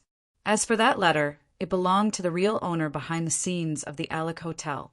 All these years, Mr. Gustav had been sparing no effort to find any clues about the owner behind the hotel. It had become a challenge for him to live. It was said that even Aunt Tiffany had not seen the real owner of the hotel. This made Mr. Gustav very curious from the first day he became a doorman. Perhaps it was just intuition. His intuition made Mr. Gustav feel that the mysterious Mr. Dillings was very likely to have some connection with the owner behind the hotel. This could also explain why Mr. Dillings seemed to know Aunt Tiffany, but Aunt Tiffany didn't have any impression of him. Exposing Mr. Dilling's true identity was like a signal that was ignited, and Mr. Gustav suddenly became a little impatient. It seemed to be a ridiculous behavior. There was also a situation like this. In the middle of the night, one suddenly wanted to eat something and drove dozens of kilometers away just to fulfill this impulse life.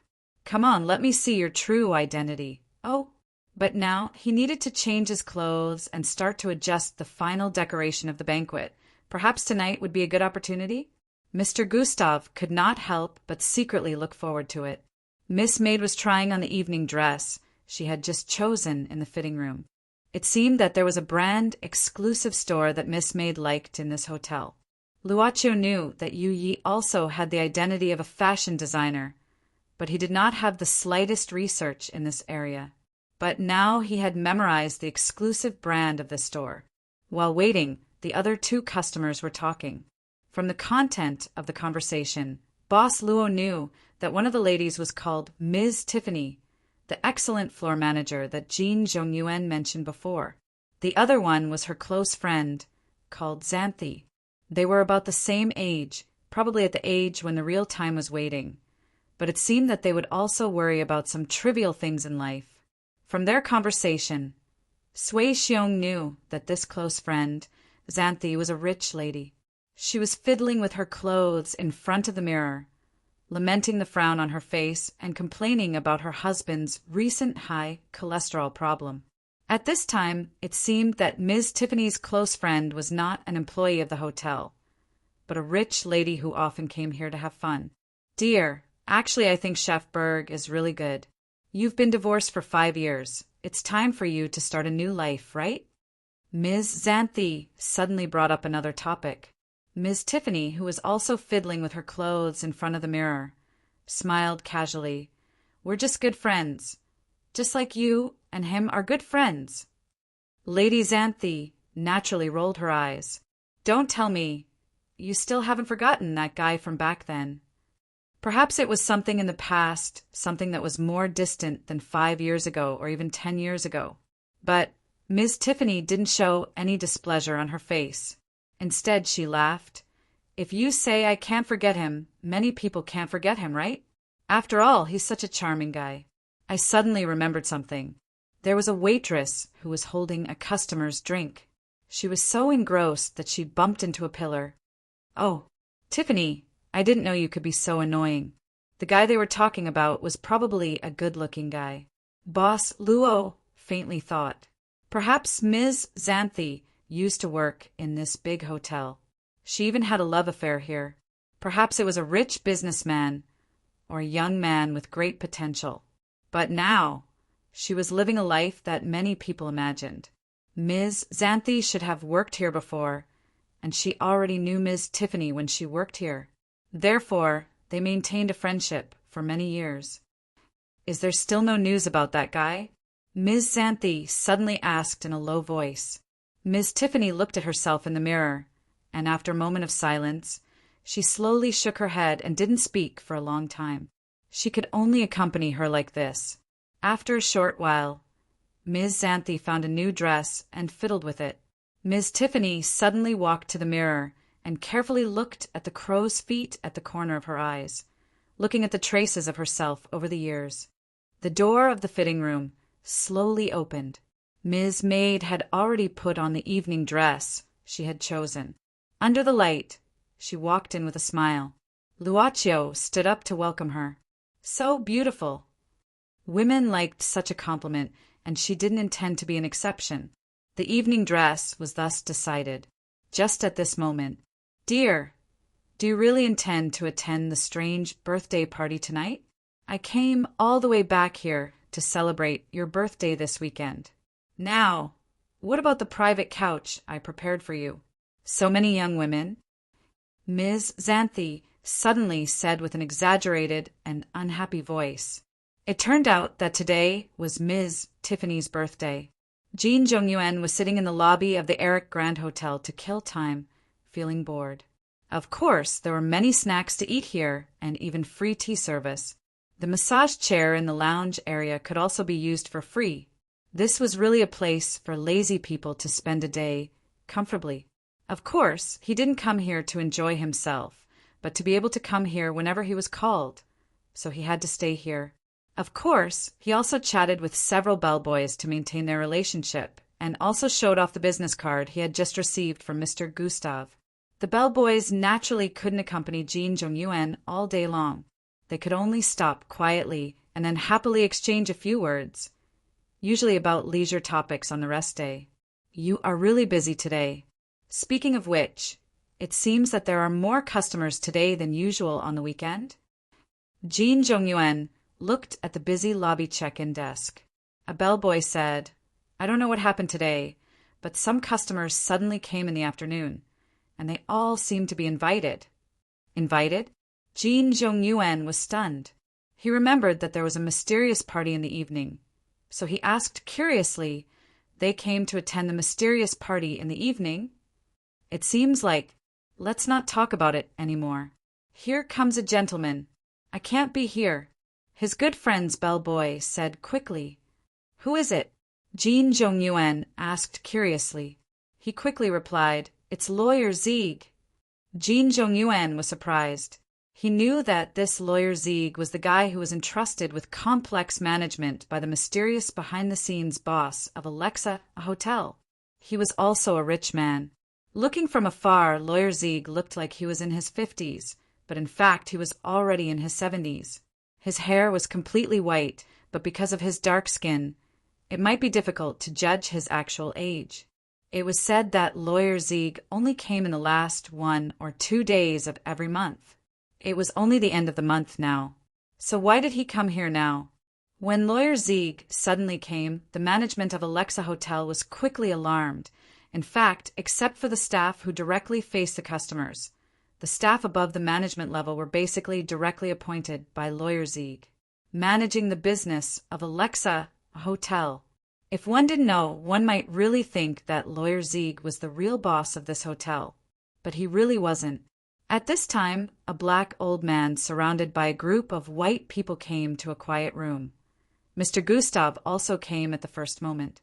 He was now one of the members who was qualified to participate, but he was at the end of the line. "Mr. Zieg, why didn't you inform us in advance? That way, we could have prepared to receive you in advance." "Relax, I'm not here for official business today."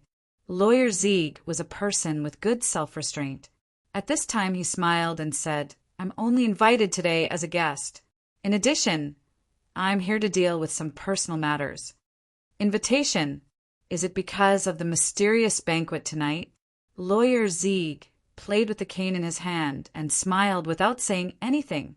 The others couldn't guess Lawyer Zieg's intention, so they could only try to beat around the bush. Lawyer Zieg looked at the time and said, "Well, I'm a bit tired after a long ride. I want to take a rest. Let's go to the usual room. Is there a problem?" "Of course. Your room has always been reserved." "Mr. Gustav, I think you'll be very willing to serve Lawyer Zieg, right?" "It's my pleasure." Mr. Gustav, who was called out, quickly stood up and nodded politely. "How long does Lawyer Zieg plan to stay this time?" On the way, Mr. Gustav personally carried Lawyer Zieg's luggage and walked in front to lead the way. One night, If there are no accidents, I should leave tomorrow, Lawyer Zieg said casually. Lawyer Sieg said casually and then asked about Ms. Tiffany.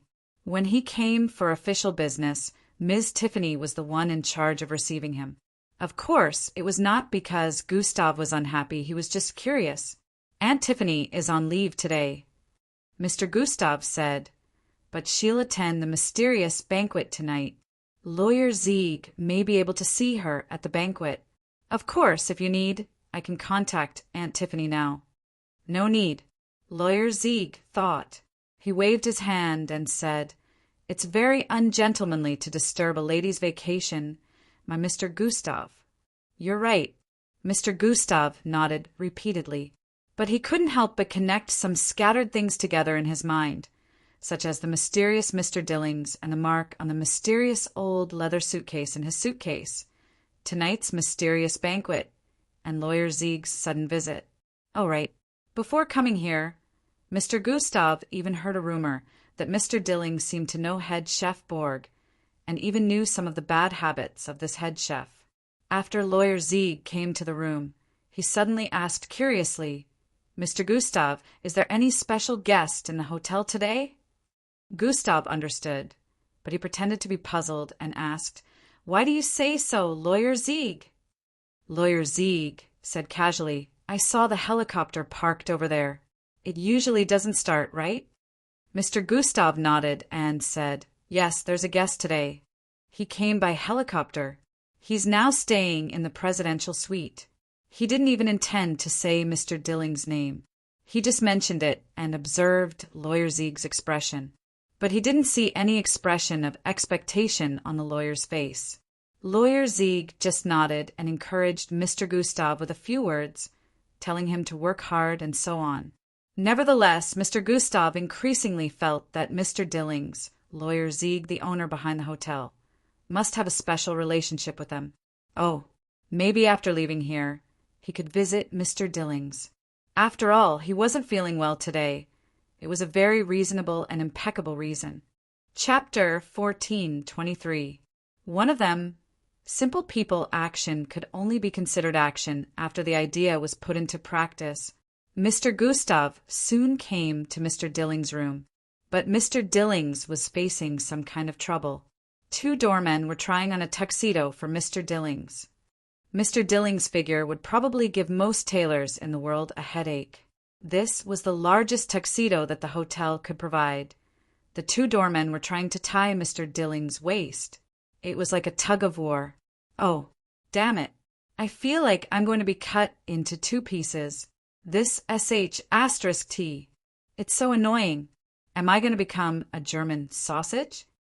Mr. Dillings cursed loudly while suffering. When he saw Mr. Gustav come in, he quickly said, Mr. Gustav, you're just in time.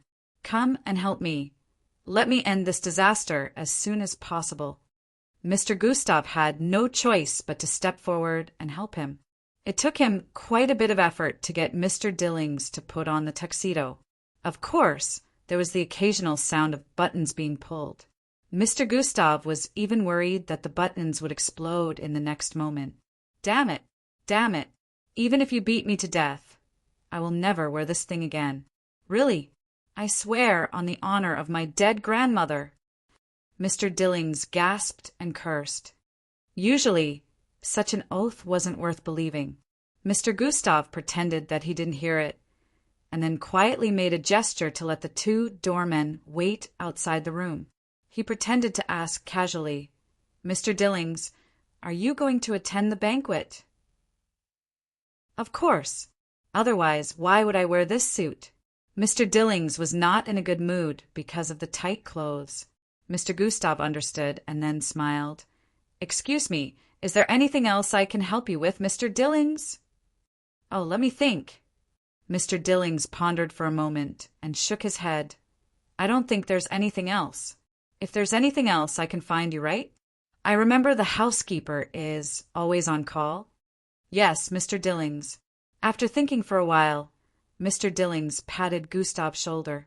He didn't raise his hand, so one of Gustav's shoulders slumped a little. He could only maintain his smile and wait for the customer to speak. You've worked hard, Mr. Dillings said. After thinking for a while, he continued, but you still need to rest when you need to.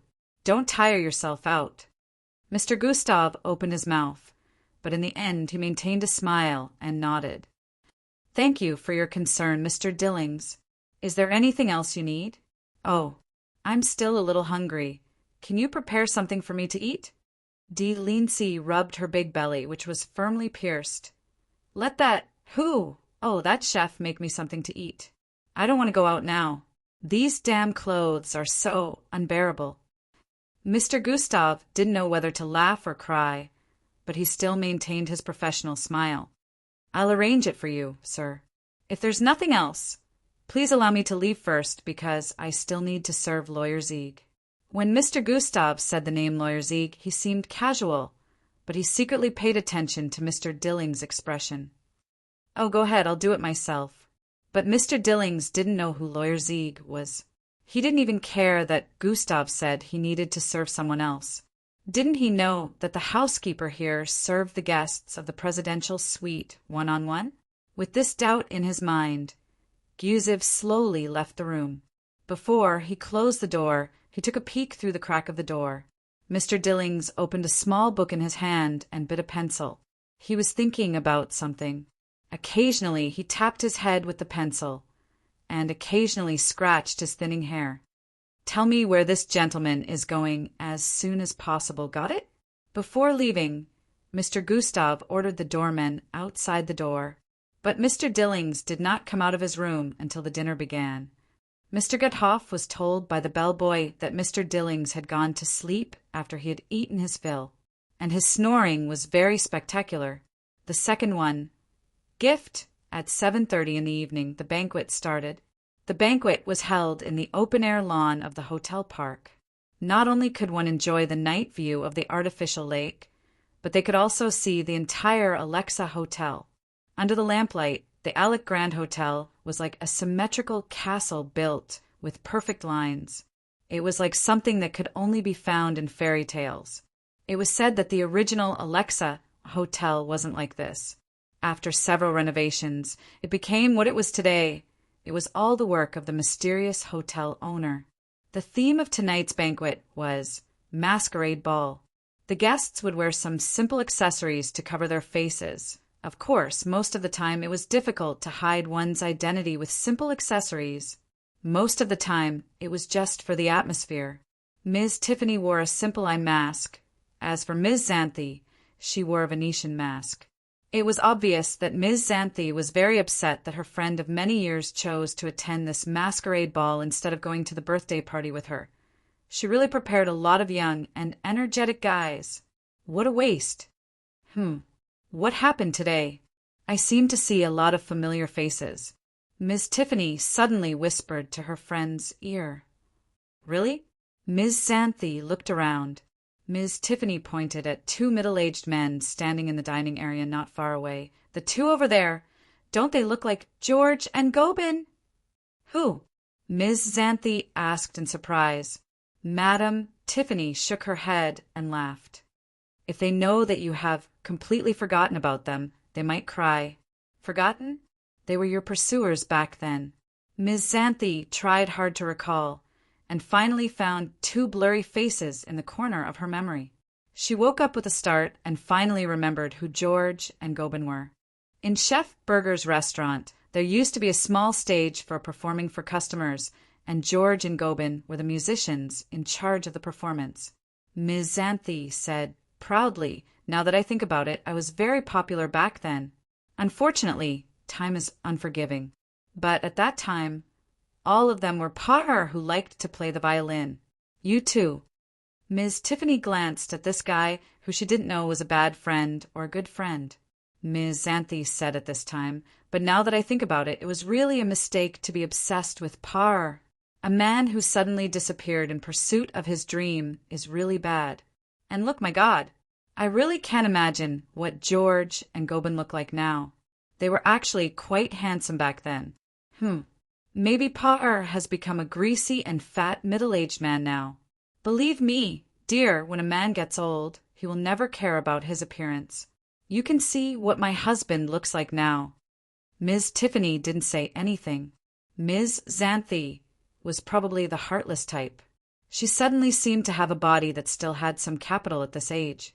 She scratched her head and said, "No, I have to go and say hello to George and Gobin and relive the beautiful days of my youth. Tiffany, you take care of yourself." Ms. Tiffany really didn't know how to stop this guy. She shook her head with a bitter smile and then asked for a glass of red wine from the waiter's plate. She walked slowly in the open-air banquet hall by herself.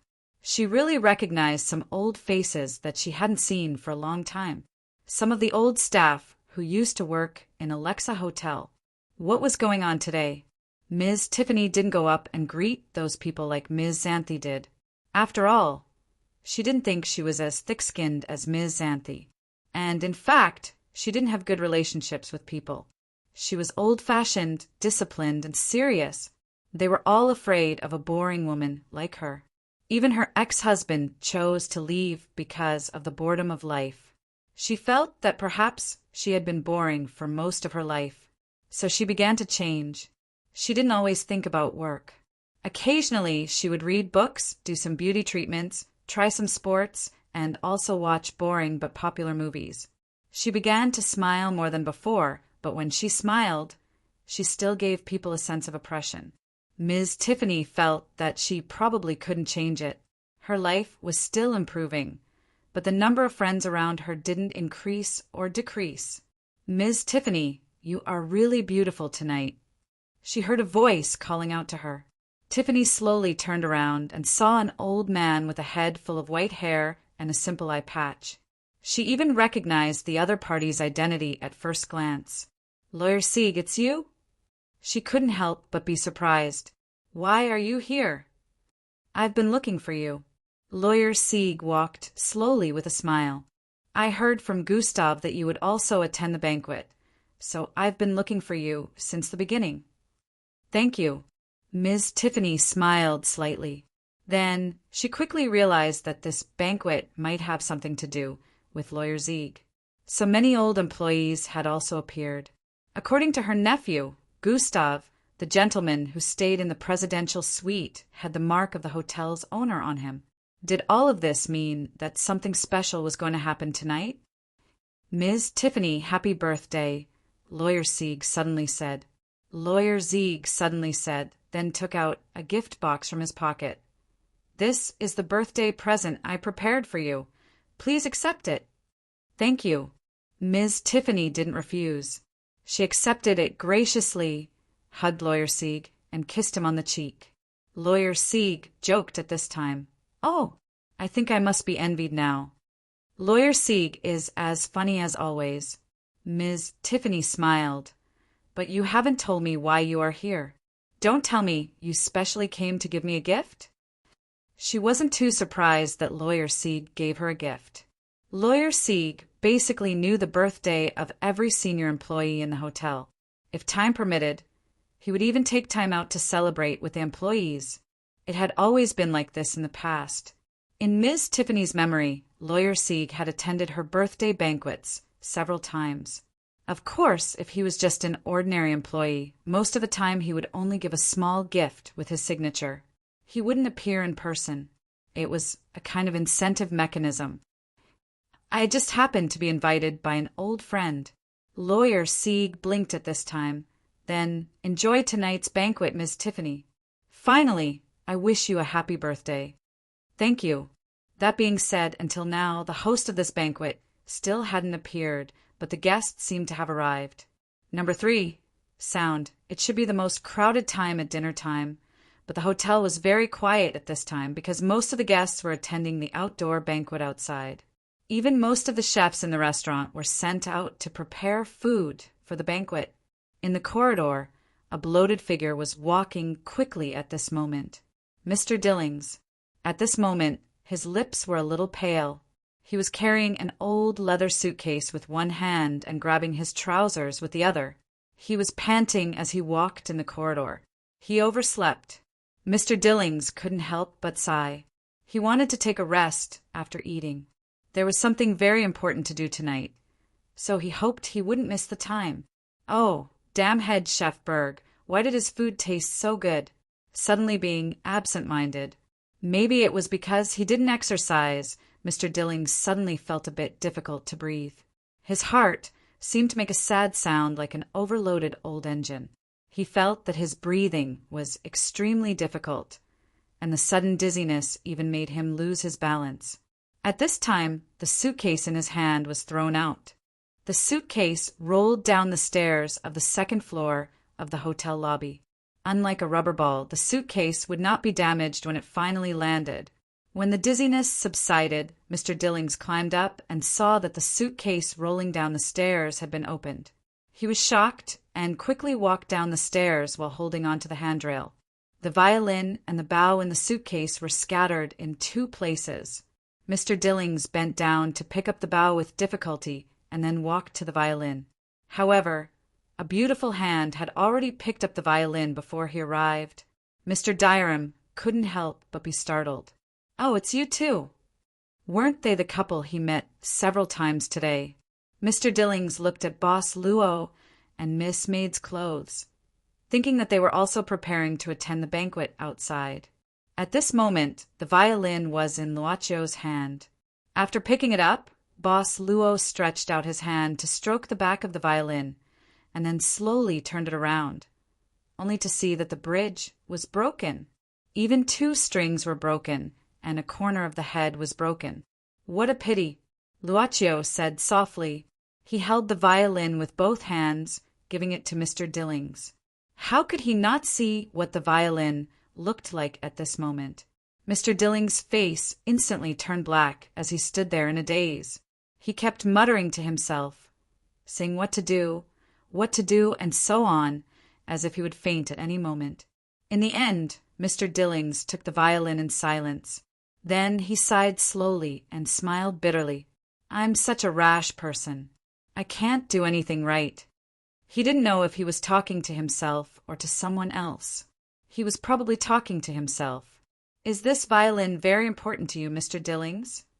Boss Luo suddenly asked. Mr. Dillings didn't think much and nodded. "It was given to me by a very important friend. I couldn't keep it well. If I say that I can fix this violin for you." Luacio looked at Mr. Dillings' eyes and said slowly, "But the price is that you have to give it to me. Will you agree?" Mr. Dillings was stunned. He looked at the direction the young man was pointing at and found that he was pointing at a notebook with a brown cover on the ground. This was his notebook, which was also in the suitcase. It should have fallen out together with the suitcase. "You want it?" Mr. Dillings looked at this young Oriental man inconceivably and couldn't help but ask, "Why?" "Probably because you like it," Luacio said with a smile. Miss Maid had already picked up the leather case when the master was talking with Mr. Dillings. When she handed the leather case to Mr. Dillings, Miss Maid casually glanced at the mark on the leather case. Then her eyes slightly moved as if she thought of something. Mr. Dillings thought for a while and then shook his head with a bitter smile. "Not to mention a notebook. If you can really fix this violin for me, I'll pay you double, because it's really important to me. But even if you can fix it, it's too late. I can't wait that long." "That's not necessarily true." Boss Luo smiled mysteriously and then took the violin from Mr. Dillings. "Please wait for a moment, Mr. Dillings." While Mr. Dillings was in a daze, Boss Luo walked to a corner of the lobby with the violin and soon disappeared from Mr. Dillings' sight. Mr. Dillings had to hold the bow in his hand and stood there stupidly. Only Miss Maid looked at him, as if she was sizing him up. In fact, he didn't go far, but went to the back of the stairs to avoid their sight. Boss Luo picked up the broken violin in his hand. His palm naturally emitted a faint light. Then he began to slowly wipe his hand across the head of the zither.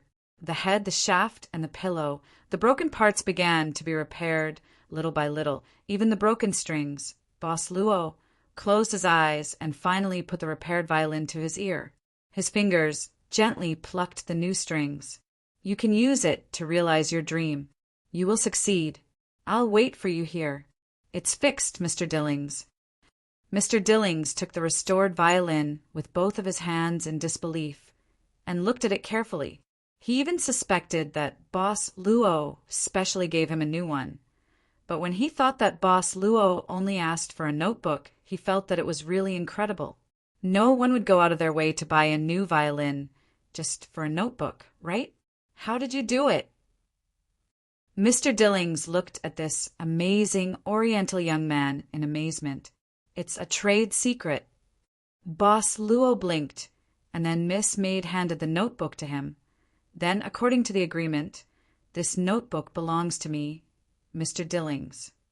Oh, okay. Mr. Dillings nodded subconsciously. If you like it, take it. Did he really do him a big favor just like that? Looking at the two people leaving hand in hand, Mr. Dillings scratched his head and muttered, "Good people? Number 4, please dance with me." Lady Xanthe walked around and came back. Although her expression couldn't be seen clearly because of the mask, her attitude and words clearly indicated one thing. She had gained a lot. It was probably the compliments of her young suitors. "Oh, darling, are you going to stay here all night and drink wine by yourself? Since when did your life become so boring?" Ms. Tiffany didn't want to pay attention to this guy. She was tired of standing, so she pulled out a chair and sat down. Aunt Tiffany and Miss Sandy. A familiar figure appeared in front of them. It was Mr. Gustav. He walked slowly and politely greeted the two ladies. "Gustav, you're still so handsome. How's your work?" Miss Sandy said casually. "Tonight's banquet was well done." No matter from the service, the setting, the orchestra that created the atmosphere, the food and drinks, they were all flawless. More importantly, Miss Sandy also relived the good memories of her youth. "Thank you for your compliment, Miss Sandy." Miss Tiffany rubbed her eyebrows and said, "Gustav, the anonymous guest who initiated this banquet, hasn't he appeared yet?" "Not yet." Mr. Gustav also shook his head in confusion. "We can't even contact this guest. He just said that he would appear at the banquet, that's all. If the fee hadn't been paid in advance, I would have thought it was a prank. There are all kinds of weird people these days." Ms. Sandy shrugged and said her opinion. Ms. Tiffany suddenly asked curiously, "Oh, right, that Mr. Dillings you mentioned in the afternoon. Have you seen him?" After all, it was very likely that he was related to the owner of the hotel. As a butler who had been serving the Alec Hotel, Tiffany was more or less curious. Tonight, it was mainly because of this Mr. Dillings that she came here. Miss Sandy was very curious about who this Dillings was, but the aunt and nephew obviously didn't care about her curiosity. Mr. Gustav shook his head. "Not yet." Miss Tiffany slowly sighed and said, slowly, "It's fine if you don't see him. Gustav, I'm a little tired today. I want to go back early to rest. I'll end my vacation tomorrow and return to work." "Aunt Tiffany, is it your first day off today?" Mr. Gustav couldn't help but be startled. Ms. Tiffany shook her head. "There's nothing to do on vacation. It's more interesting to work. I'm not at the age where I can do nothing." Ms. Sandy felt that this sentence really hurt her. If it weren't for the sake of these decades of good friends, she would have ignored it. She simply sat down angrily and complained. Ms. Tiffany just pretended not to hear it and was about to leave the banquet hall. The lights suddenly dimmed and Ms. Tiffany stopped her footsteps. The sudden change also made the banquet hall suddenly quiet. Then the lights began to change. They began to intertwine and finally intertwined at the position where the orchestra was playing. Under the lights, a bloated figure was struggling to walk on the temporarily built performance stage. But his figure was too big. This should have been very attractive if it was a handsome man. The bloated man's face was wearing a fake beard and a fake big nose, which gave a very funny feeling. Even when the man walked to the microphone, one of the buttons of the tight tuxedo finally couldn't support and broke off. Oh! The banquet hall suddenly burst into continuous laughter. This might be a special performance for the banquet to make the guests happy. Something like a clown. "Isn't this Mr. Dillings?" Under the stage, Mr. Gustav, who also saw this scene, couldn't help but open his mouth. He really didn't know why the guest of the presidential suite ran on the stage at this time. and looking at the way Mr. Dillings was holding the violin at this time. Did he want to perform on the stage? Why did Mr. Dillings run on the stage? Who can tell me? Mr. Gustav hurriedly pulled a waiter beside him and asked. I don't know. Mr. Gustav frowned. He subconsciously looked for where Lawyer Sieg was, but he saw that the lawyer was watching the scene on the stage with interest at this time, with a faint smile on his face. This made Mr. Gustav even more confused. However, he didn't have time to think about it because Mr. Dillings had already made his move on the stage. He gently placed the bow on the strings of the zither, as if he was planning to pull the strings. The guests under the stage were quiet. They were a little bit looking forward to what kind of performance this gentleman, who brought a joke when he appeared, was going to do next. Miss Tiffany just silently looked at the violin in Mr. Dilling's hand. That violin, she could recognize it at first glance. It was obtained from someone else in a very special way. She even regretted it and suffered, but now she had almost forgotten it. Give it to me. Use it to realize your dream. You will succeed. I'll wait for you here. She slowly walked from the crowd to the stage, playing almost only a few preludes, but people had already recognized what this bloated Mr. Dillings was going to play. Canon D major. But Mr. Dillings' skill was too bad. He couldn't even be called beginner. The intermittent sound of the violin made this performance quite different. Even the orchestra that was originally invited, and even the conductor seemed to be unable to cooperate well with this gentleman's violin skills at this time. This was very bad. People began to talk that such a performance was likely to ruin this banquet. Unexpectedly at this moment, suddenly several guests wearing masks walked on the stage. No one knew whether they were spontaneous or prepared in advance. These guests all brought their own different musical instruments, including George and Gobin, who not long ago recalled the memories of their youth for Ms. Xanthi. Strangely, the orchestra invited by Mr. Gustav couldn't cooperate with Mr. Dilling's clumsy skills. But these guests naturally followed Mr. Dilling's rhythm and slowly played their respective instruments. Although all the sounds were mixed, they were still intermittent, occasionally stuttering, and even wrong notes. Mr. Gustav listened and even frowned if this Mr. Dillings wasn't a guest of the presidential suite, if he didn't feel that he had any connection with the hotel's behind-the-scenes owner. There were too many ifs, so he had to endure it. However, Ms. Xanthi, who was sitting next to him, seemed to be fascinated by the performance, and occasionally let out some laughter. She probably remembered some past events. Suddenly, the crowd began to disperse as if spontaneously. The guests slowly retreated, forming a half-moon space. Gustav saw Aunt Tiffany standing in the empty space. She stood there alone, and didn't know when she closed her eyes. He wanted to call her, but she slowly reached out her hand at this time. Her right hand stretched forward as if it was holding someone's palm. Her left hand also lifted up as if it was falling on someone's shoulder. She seemed to be not alone. She began to slowly move her body, following the flawed canon played by the impromptu orchestra on the stage. The moonlight tonight was perfect.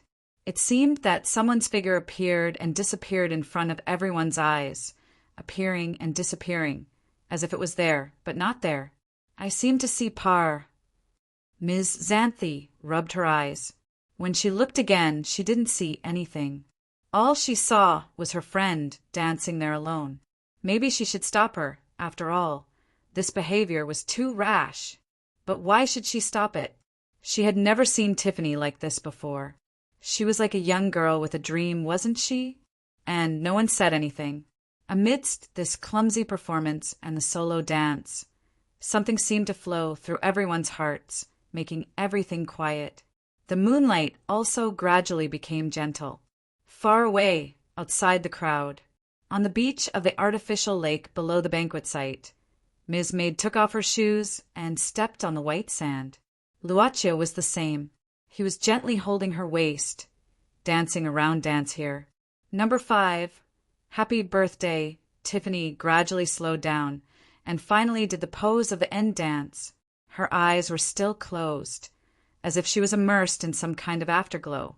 Mr. Dilling's clumsy performance had also finished. In fact, he had stopped for a while, about a few minutes. Finally, Miss Tiffany slowly opened her eyes. Her eyes were hazy, as if she saw a distant figure, gradually disappearing into the night. When she closed her eyes, he came with the onset of Canon D major. When she opened her eyes, he was gone at the end of Canon D major. Only she was still here. Miss Tiffany suddenly felt an indescribable relief. She didn't even feel embarrassed for her different behavior. She slowly sighed and then looked at the bloated man on the stage. According to Gustav's description, she thought this must be Mr. Dilling's, but she still couldn't remember who this Mr. Dilling's was, although she had some guesses that this Mr. Dilling's was likely to come for her, as if he had already noticed Miss Tiffany's gaze. At this time, Mr. Dilling's took some effort to take out a note from his pocket. He looked at the note, walked to the microphone, and softly read, "I hope you will always be young and happy. I hope you can walk out of the haze of life. All the love is contained here." The voice entered everyone's ears and heart. Miss Tiffany opened her mouth slightly. She was about to say something, but the surrounding guests suddenly swarmed at this time. They shouted in unison, "Tiffany! Happy birthday! Happy birthday! Long time no see. Do you still remember me? Tiffany, happy birthday! You're still as beautiful as ever. Tiffany, I really regret that I didn't pursue you back then. Happy birthday!" She was almost drowned in the blessings of the crowd, looking at those who took off their masks, one by one familiar faces. Those were the faces of the old people who used to work here. Ms. Tiffany was suddenly at a loss. At this moment, Lawyer Zieg slowly walked out of the crowd with a cake in his hand. He walked up to Tiffany and said, "Happy birthday, my dear Tiffany. I hope you like the birthday party I've prepared for you." Ms. Tiffany was startled at first. Then she felt relieved. Right, so this was prepared by Lawyer Zieg. Only Lawyer Zieg had the ability to invite so many old employees from all over the country. At this time, Ms. Xanthi also came out of the crowd, looking at her good friend with complaint. Obviously, she didn't know all this, but now she was helpless. "No wonder you rejected the birthday party I prepared for you. So this is the reason." She really loved this good sister of hers for decades. She hugged this happy person beside her tightly and looked at the people around her. It turned out that a 55-year-old birthday could be so wonderful. Ms. Tiffany kept smiling, accepting the blessings of the crowd. She looked for the bloated figure who played the violin in the crowd, but he was no longer here. She didn't know when he left. Maybe later, she would go find this mysterious Mr. Dilling's and ask him about the violin. She was always a little concerned. Sixth, flowing golden years, happiness and happiness. It was probably this simple. A 55-year-old woman didn't seem to have many things she wanted. She didn't have a husband now. She didn't even have her own children, and she had been single for 5 years. Life was so boring that it could only be decorated simply to see the unprecedented beauty. Miss Tiffany felt that she should sleep very soundly tonight, but before that, she wanted to see this Mr. Dilling's once. "Have you checked out?" "Yes, Ms. Tiffany. This is the thing that the gentleman said he wanted to pass to you when he left." At the floor, the doorman put an old leather suitcase in front of Ms. Tiffany and then left. The first thing she saw was the mark that Gustav had mentioned on the leather case. Ms. Tiffany pondered for a moment, then slowly opened the suitcase, taking out the violin hidden inside with both hands. And the bow. She walked to the window, looking at everything outside that was gray. Downstairs, she seemed to see someone again. Who would have thought that she would wave at him? After waving her hand, that person slowly turned around and walked away. She kept walking and walking until she was far away. In the end, she disappeared. Miss Tiffany looked at it for a while. Then she held the violin and bow in her hands, closed her eyes, and softly hummed the canon major. Today was a beautiful day. Today was truly a beautiful day, like a dream or a fantasy. That hymn.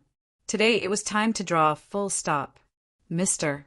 Dillings walked along the road alone, and from time to time glanced back at the marvelous Hotel Alec behind him. Then he finally met the master and servant of the club who just came back from the artificial beach. Miss Maid was still barefoot, and her shoes were held between her fingers. They came back arm in arm and seemed to be whispering something. Seeing Mr. Dillings alone, Boss Luo took the initiative to greet him. "Good evening, Mr. Dillings." "You too." Mr. Dillings laughed. "You really helped me just now. Otherwise, I will definitely screw up the whole thing. If you have a chance to come to Hallstatt, you must contact me. I'll treat you well. Oh, look at me. I'll write you my contact information." Mr. Dillings patted his head, then began to search for his clothes, but he couldn't find a pen and paper. As for the suitcase in his hand, it was empty. "Write it here." Boss Luo smiled, taking out the notebook and a pen from Mr. Dillings. Mr. Dillings quickly wrote down his contact information and address in the notebook. "Mr. Dillings, are you leaving now?" Mr. Dillings nodded. "Yes. I have to catch the early morning flight tomorrow. I have to go back to work on Monday. I didn't tell my wife this time. If I don't go back in time, believe me, she won't let me sleep on the bed. That's too miserable." Miss Maid giggled at this moment, which was very charming. Mr. Dillings was stunned, thinking that this young man was really lucky to have saved the Milky Way in his previous life. Luaccio suddenly asked, "Can I ask you something, Mr. Dillings?" "Sure, go ahead." Boss Luo looked at the notebook in his hand, muttering, "Why are your last words on the stage different from what you wrote here?" Mr. Dillings gave a start, then thought for a while. "Well, I think it's better this way. Anyway, I'll always screw things up." Luaccio just nodded with a smile, then said softly, "Nice to meet you, Mr. Dillings. I wish you a pleasant journey." That's all. Mr. Dillings was still as straightforward as before, leaving directly after saying goodbye, but he didn't see that Boss Luo slightly bowed to him behind him. It had been a long time since a bus came to the bus stop outside Alexa Hotel. Mr. Dillings couldn't help but feel a little distressed when he saw that the bus had stopped running. Maybe he should ask the front desk of the hotel to call a taxi for him. But Mr. Dillings reached into his trouser pocket and sadly found that he had no money. He really had no money. He had spent almost all of his money on this trip, and even paid for all of his private savings and 2 months of his salary in advance from his boss. He suddenly regretted so much that he even had an impulse to faint. God knows how to explain to his wife when he went back.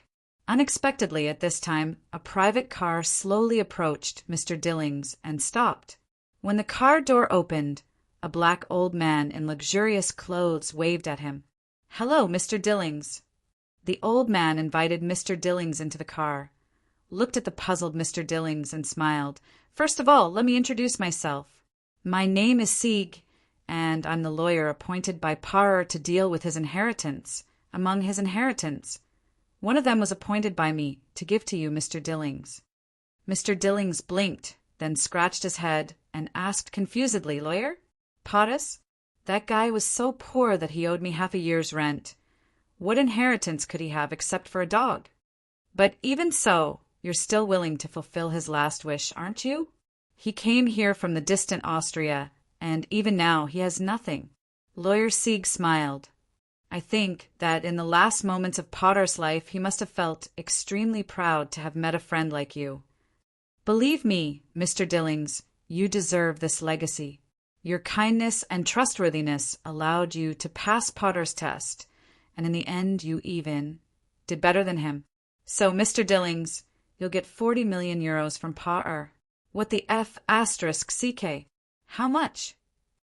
Mr. Dillings jumped up, and his head hit the roof of the car. He couldn't help but yell. It was very painful. Number 7. All the love is contained here. After returning to the room, Boss Luo opened a bottle of red wine in a good mood, and enjoyed the cool breeze with Miss Maid on the balcony. He opened Mr. Dillings' notebook and read it page by page. It contained all his plans for this trip, and each item was written very clearly, The last one was the completion of the list of things he needed to do. "Today I found something good," Boss Luo said with satisfaction. Miss Maid took the notebook from her master's hand and turned to the front of the notebook. There were words that were different from Mr. Dilling's handwriting. Miss Maid read the words in a low voice. "Hope, you know that I never gave up our dream. When you were lonely and sad, you couldn't get any help or comfort from me. Because of this, I feel very sad. All the love is contained here. Someone loves you silently, and he or she may have gone far away." Chapter 14:24. When he woke up in the morning, Miss Maid had prepared everything, including today's breakfast. The breakfast wasn't made by the chef, but by Miss Maid herself. There was a prepared kitchen in the room, and even the ingredients were fresh. Mr. Jean called, saying that the car is ready and we can leave at any time.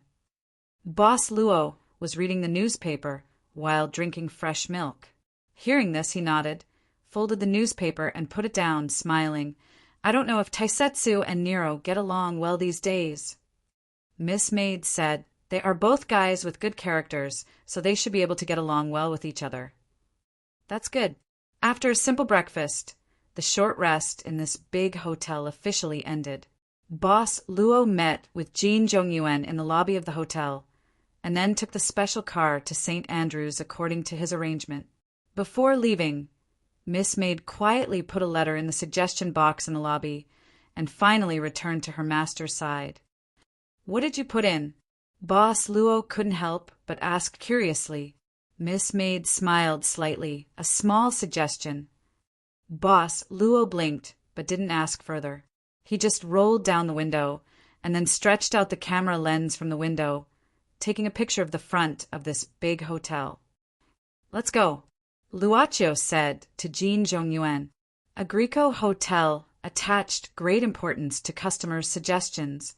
Usually, there would be a special bellboy responsible for receiving and checking the letters in the suggestion box, so that the management of the hotel could know what needed to be improved. This kind of service attitude was also the reason why it had always been favored.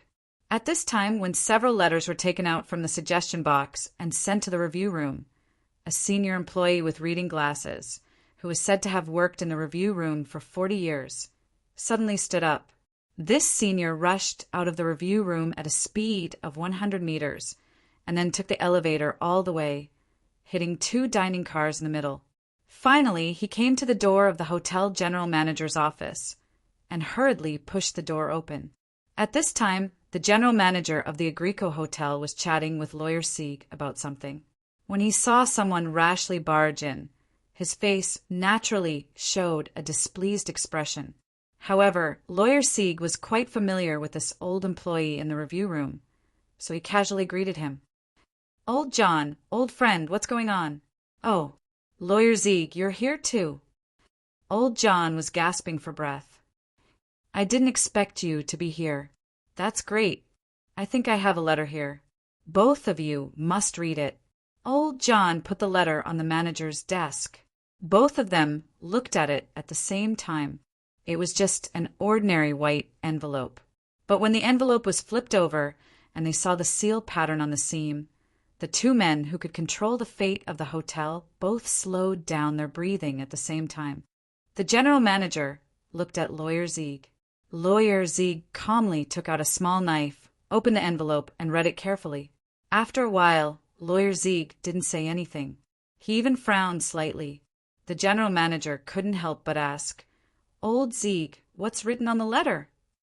Lawyer Sieg looked up and glanced at his partner of many years. He was somewhat puzzled. "It doesn't say anything special. It just asks for the small stage of the restaurant that was torn down before to be rebuilt. It also praises Mr. Berg, saying that his cooking skills are not bad. Finally, it asks him to slightly change some of his small bad habits in the kitchen." "Oh."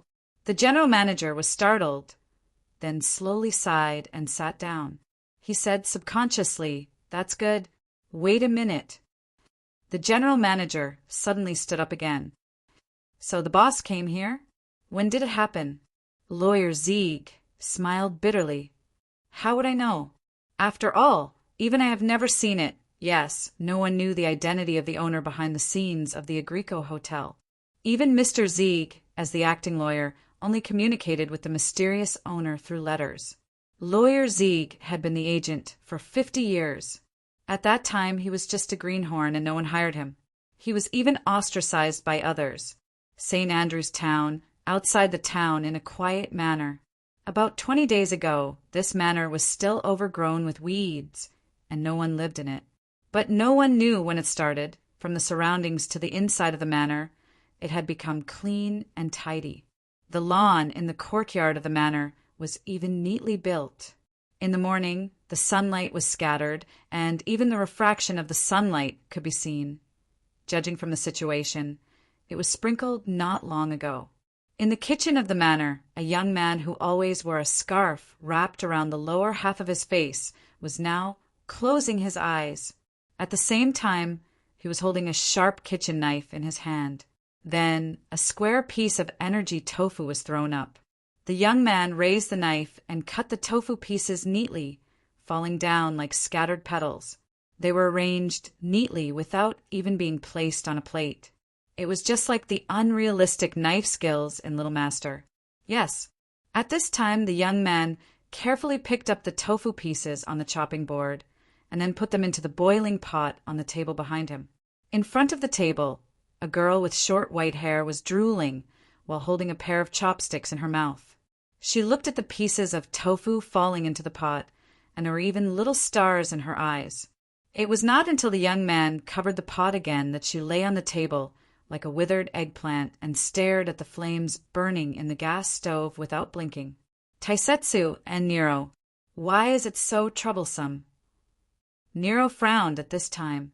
Taisetsu sat upright and said indifferently, "Didn't you say yesterday that you wanted to eat sukiyaki?" Yesterday was yesterday. Nero complained. You should have done it yesterday, not today. It's still breakfast time. Taisetsu Appa, I seriously doubt that you can't find a girlfriend in the future. After getting along with each other for nearly a month, they were probably familiar with each other. Taisetsu, who knew her character, just grabbed the chopsticks fiercely and knocked the hand that was about to open the pot lid. I want to duel with you.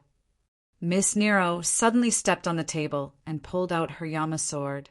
Taisetsu glanced at Nero expressionlessly and slowly poured fresh eggs into the bowl. The boss and miss you. You will be back at noon. Are you sure you want to have a duel?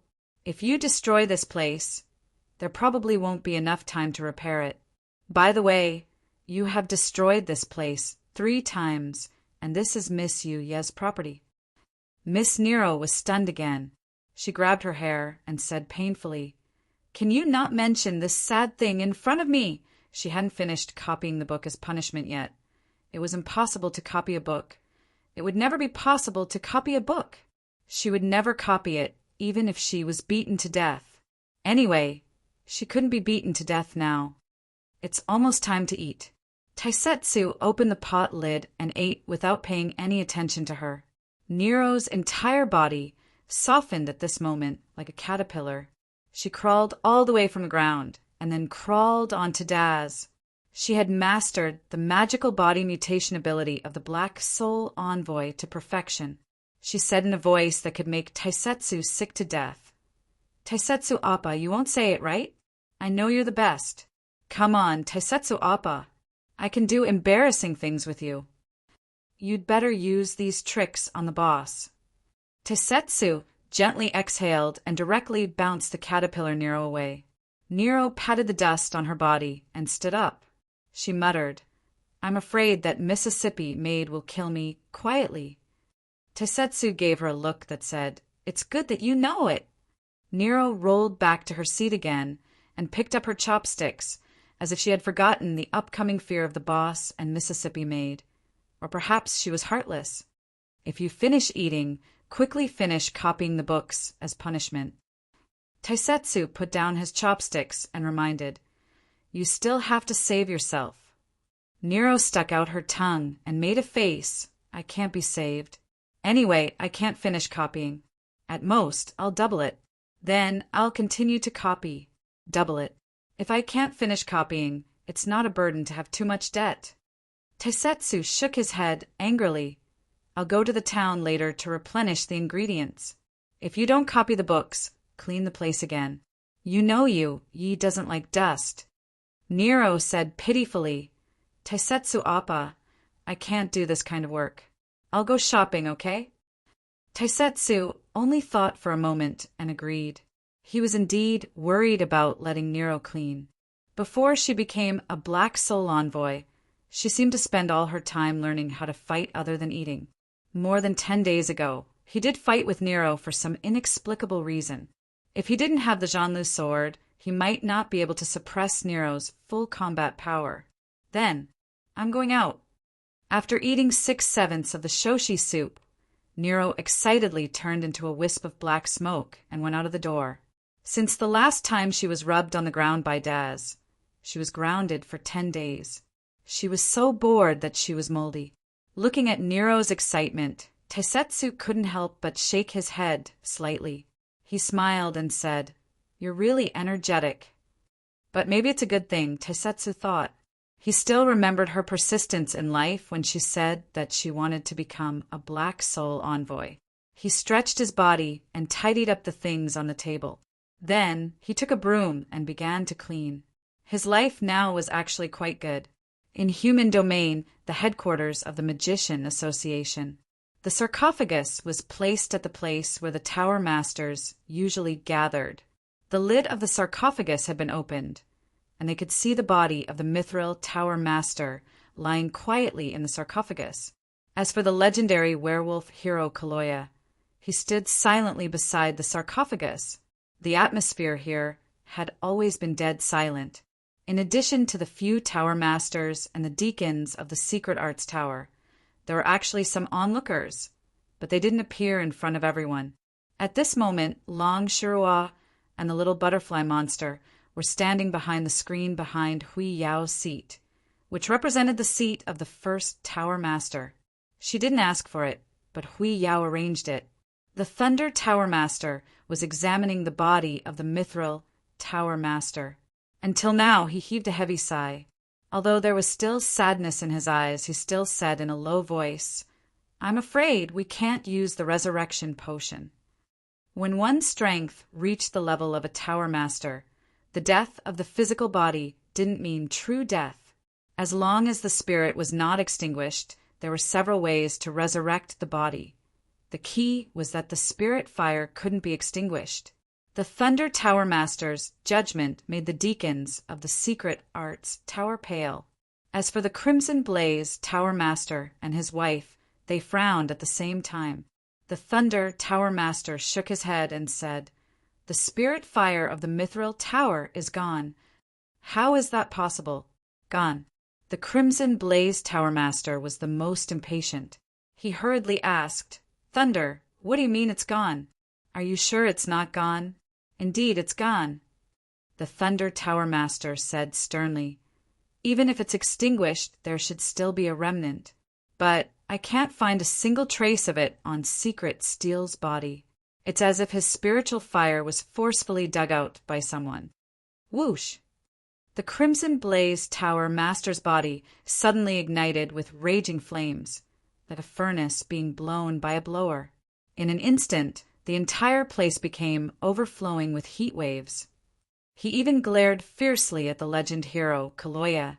The old werewolf leader was not afraid of the Tower Master's gaze. Crimson Blaze, are you doubting me? The atmosphere gradually became tense. As the first Tower Master, Hui Yao's expression was calm. He gently tapped the ground with his magic wand. He didn't even use a trace of magic power. Both Kaloya and Crimson Blaze were silenced at the same time. They looked at each other with disdain and snorted coldly. However, they quieted down for the time being. Hui Yao then said slowly, Kaloya, tell us everything from the beginning. You must tell us everything in detail, including the conversation between you and Beiligan. Kaloya nodded and didn't intend to hide anything. He started to tell the story from Huang Jinglong's attack on the werewolf territory. Everyone listened in silence, and their expressions gradually became more and more solemn, because they were in that place. Behind the screen, the little butterfly monster who was listening in a daze suddenly got close to Sister Long's ear and asked, "Sister Long, what is the spirit fire that they were talking about?" "Actually, it's the soul that Kelowna talked about," Long Shura said casually.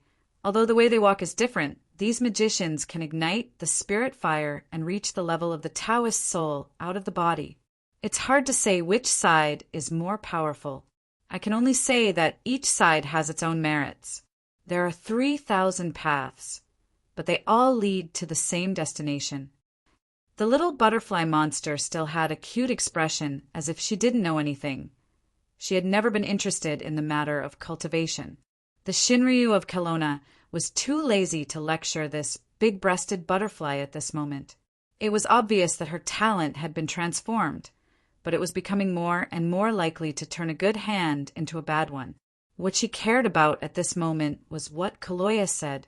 What she cared about was whether this matter was related to Luachio. Chapter 1425. In the hall, after listening to Kaloya's narration, the Tower Masters remained silent. Of course, they had the ability to distinguish whether what Kaloya said was the truth or a lie. It was precisely because they knew that it was not a lie that their faces became heavy or even ugly. 100 years. They're still back. Hui Yao's voice was very soft, but it could be heard by everyone present. However, the word "sure" that the first Tower Master used contained a deeper meaning. Could it be that the first Tower Master already knew that they were still alive after the war 100 years ago? This made Redfire and the other 2 Tower Masters immediately think of an incident that happened a few years after the war. Feral of the Night organization went berserk and almost destroyed the organization. "There's something here."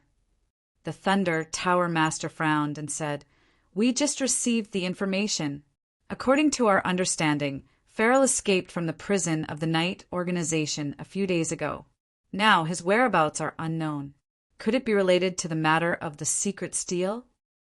No one could give the Thunder Tower Master an answer. Hui Yao pondered for a moment and said, "It's too early to make any judgments now. As for the specific reason, I'll personally go to the battlefield site to investigate and make a judgment." He began to give out orders. "Redfire, Frost, both of you stay at the headquarters and guard against the Michael Association's invasion. Thunder, follow me to the battlefield site. Also, arrange for 2 more deacons to follow me. As for the compensation for Fafner's destruction of many areas, I'll leave it to you, Frost, to deal with it." These were all expected things to be done, so they quickly nodded and agreed. The Radiance Tower Master thought for a moment and said, "All right, let Deacon Ace personally go to the territory of the Toridu clan. The humans there have successfully overthrown the Toridu clan. Now, they seem to have established a prototype similar to a theocracy. They even have many weapons that can fight against the vampires. If it was a normal day, the Tower Masters would be very shocked by this matter. However, under the high pressure brought by them, the conflict between the farm humans and the vampire clans would be reduced by 1 level."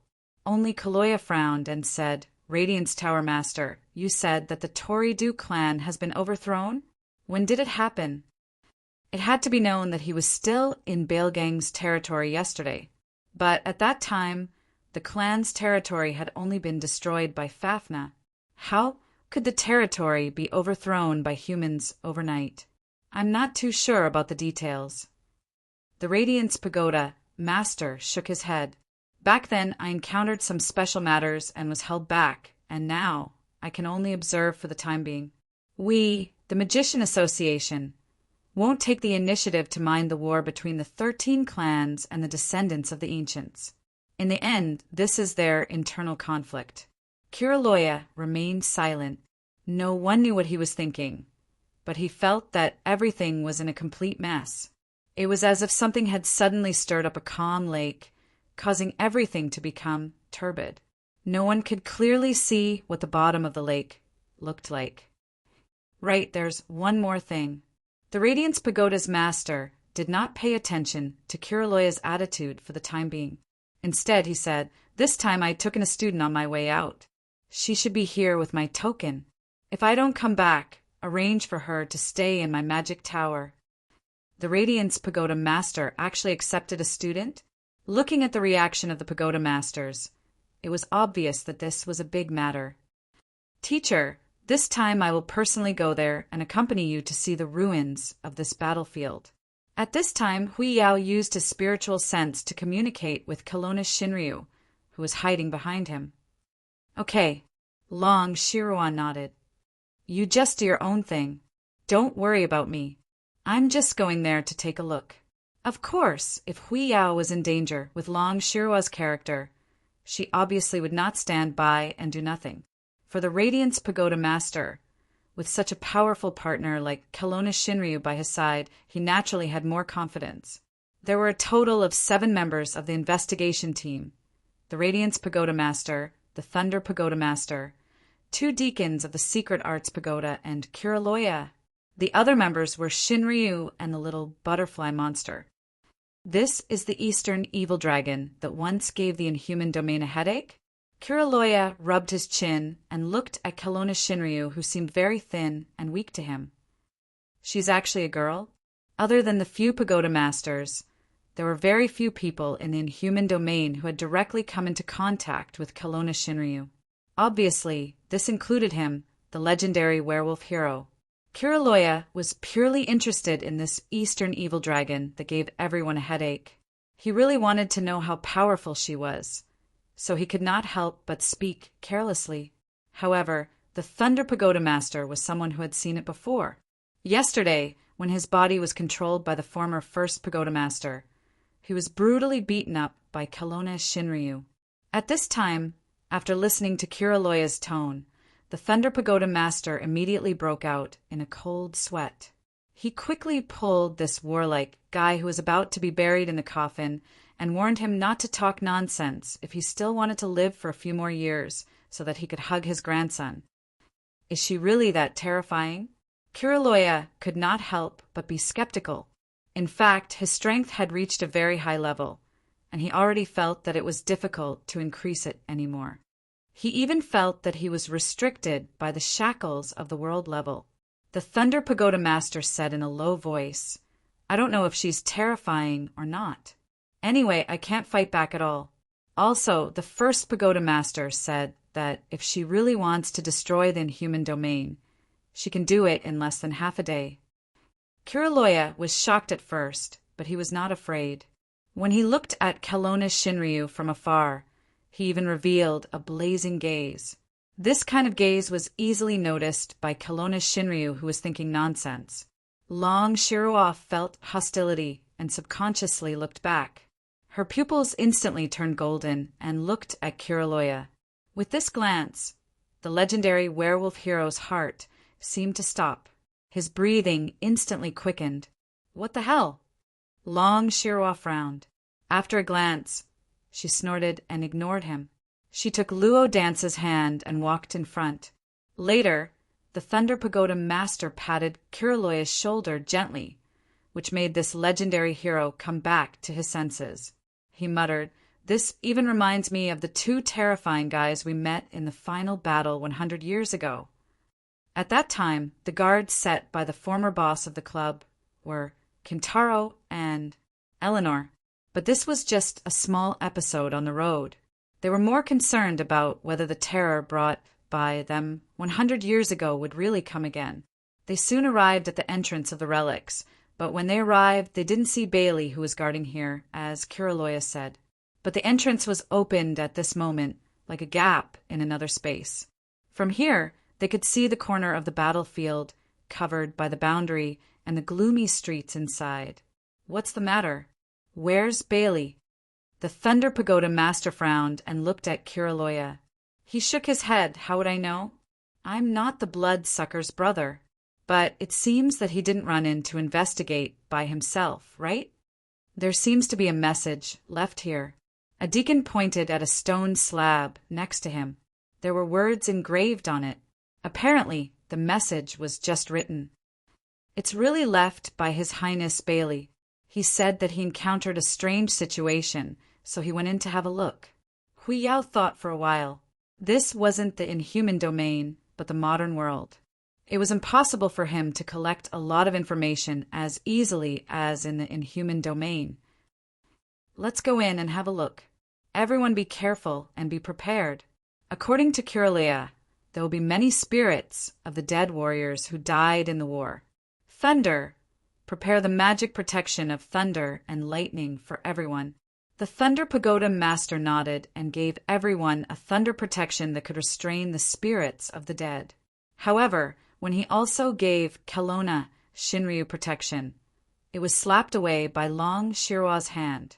How could this thing be better than her Kelowna Shinryu's power to ward off evil spirits? In ancient times, even the Emperor of Shinryu had the protection of Shinryu's energy, so he was invulnerable to all evil spirits, let alone her, a Shinryu from the land of Kelowna? In this regard, other than feeling depressed, the Thunder Pagoda Master had nothing to say. He couldn't afford to offend this crazy woman, so why couldn't he just hide from her? After a while, everyone was fully prepared and walked into the entrance. It was Long Shiroa's first time coming to this place. Regarding the war 100 years ago, she had heard Hui Yao talk about it intermittently. However, the moment she stepped into this place, she did feel an aura of the same origin as the aura of Luochio and Miss Maid, although it was very weak. It was so weak that it was just a faint aura that had remained for many years. It was said that during the war, many Black Soul envoys died here. Maybe it was the remains of these Black Soul envoys after they died. Long Shirua didn't know much about this, but this might be a good opportunity for her to understand the truth of the club from other places. In this situation where she bypassed Luochio and Miss Maid, whether she could see something that she hadn't noticed before, because she knew one thing, that was Luochio took over the shop later. During the war 100 years ago, the owner of the shop wasn't Luochio. There seems to be the sound of fighting in front. Kaloya suddenly turned back at this time. I smell the smell of Baligan. Let's go. The owner of Hui Yao Tower said directly.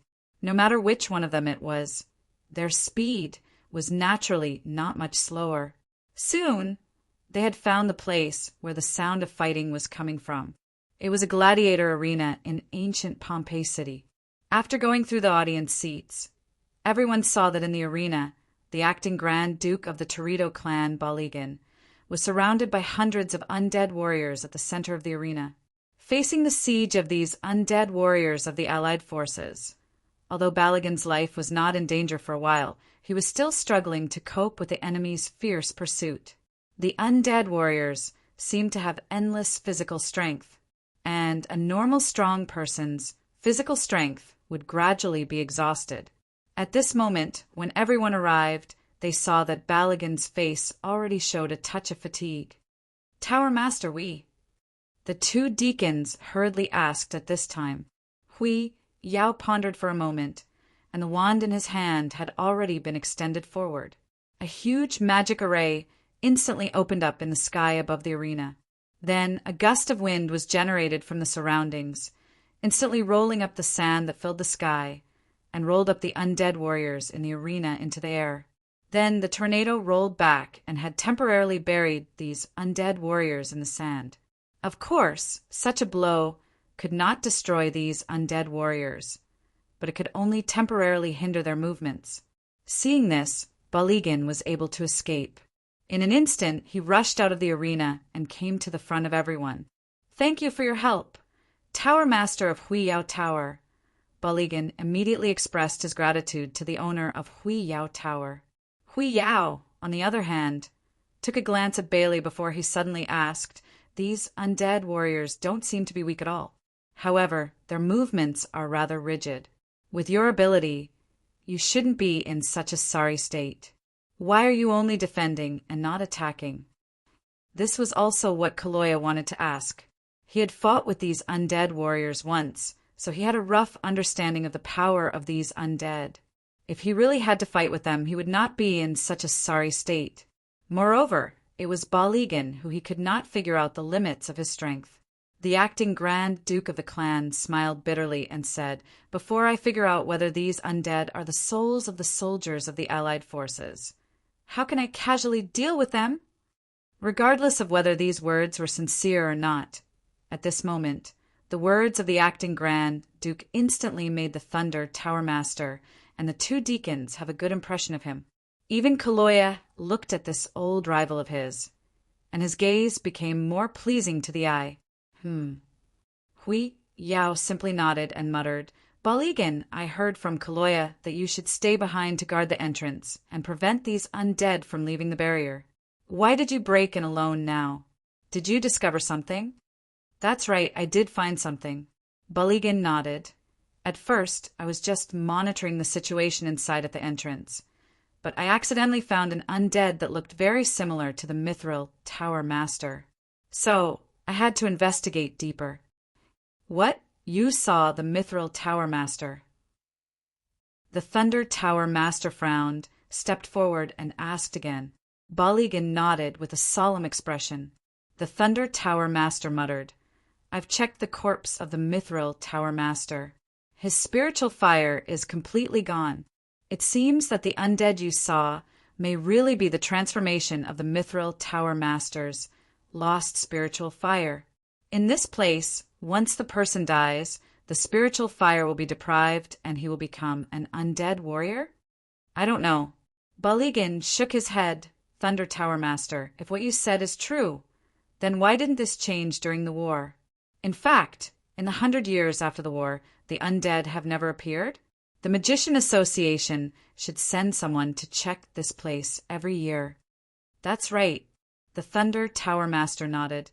"And it's the Mithril Tower Master who is in charge of this matter. Over the years, there has been nothing special here. Baligan, where is the undead that looks like the Mithril Tower Master you saw now?" Hui Yao suddenly asked. Baligan stretched out his hand and pointed. "It leads to that place. I chased all the way and passed by this place. Unexpectedly, I was discovered by the undead warriors here and was finally trapped. I remember this place. Back then, hundreds of our allied forces died in this arena. It was quite tragic." They looked up and saw that Baligan was pointing to a huge castle in the center of the ancient city. Chapter 1426. The Tower Master of Radiance did not immediately lead the team after seeing the undead that looked like the Mithril Tower Master walking into the huge castle as Baligan mentioned. He first grabbed one of the undead warriors from the arena and began to study it with the Tower Master of Thunder and the other two deacons of the Secret Arts Tower. Naturally, Kiraloya did not have the technology in this area. He could only stand aside and stare. He even pulled Baligan aside and told him that the acting Grand Duke's territory had been overthrown. This was the first time Kiraloya saw such a wonderful expression on Baligan's face. "Are you sure you're not joking?" Baligan asked in a deep voice. This was also the first time Kiraloya saw Baligan with such a solemn expression. The joke made because they were old enemies stopped here. Kiraloya nodded and said, "This is what the Tower Master of Radiance said personally. How likely do you think it is to be a joke? So do you plan to go back now?" Baligan frowned but did not say anything. Kiraloya himself was also the lord of a werewolf territory. Of course, he knew that if his territory encountered the same situation, it would definitely explode on the spot. This vampire was really good at keeping his composure. Let's talk about it again when the matter here is over. After a while, Baligan seemed to have made a decision and slowly sighed. If the horror of 100 years ago comes again, we can't be spared. When facing them, all the contradictions can be put aside. Kiraloya just shrugged and said indifferently, "If I hadn't known you for more than 200 years, I would have almost believed it." Baligan just pretended not to hear it and then said indifferently, "Except for the two Tower Masters and the deacons of the association. What is the origin of the other two? I have a very strange impression of them. Do you want to know?" Kiraloya asked in a serious manner. Baligan was silent for a moment and finally nodded. The legendary old werewolf hero leaned over with a cautious look. Finally, he said softly, "Ask her yourself. You didn't die here in the war. It is indeed the greatest injustice to those who died in the war." Baligan responded with a blank expression. Then the old werewolf hero laughed. At this moment, Hui Yao and the others had already gained a little understanding of the undead creature's research. He called everyone who was scattered around. After that, he waved his hand and pressed the undead warriors that he had captured onto the ground so that they would not be able to move. What's the result? Kaloya poked his head forward and stared curiously. Initial confirmation is that these specters aren't the main bodies, the Radiance Tower Master said with a stern expression. However, they are indeed the heroic souls of the warriors who died in battle. No. Again? What do you mean? Kaloya immediately scratched his head. The Radiance Tower Master said, "To put it simply, this undead, and even the other undead here, are very likely to have been replicated through some sort of method. They exist as clones."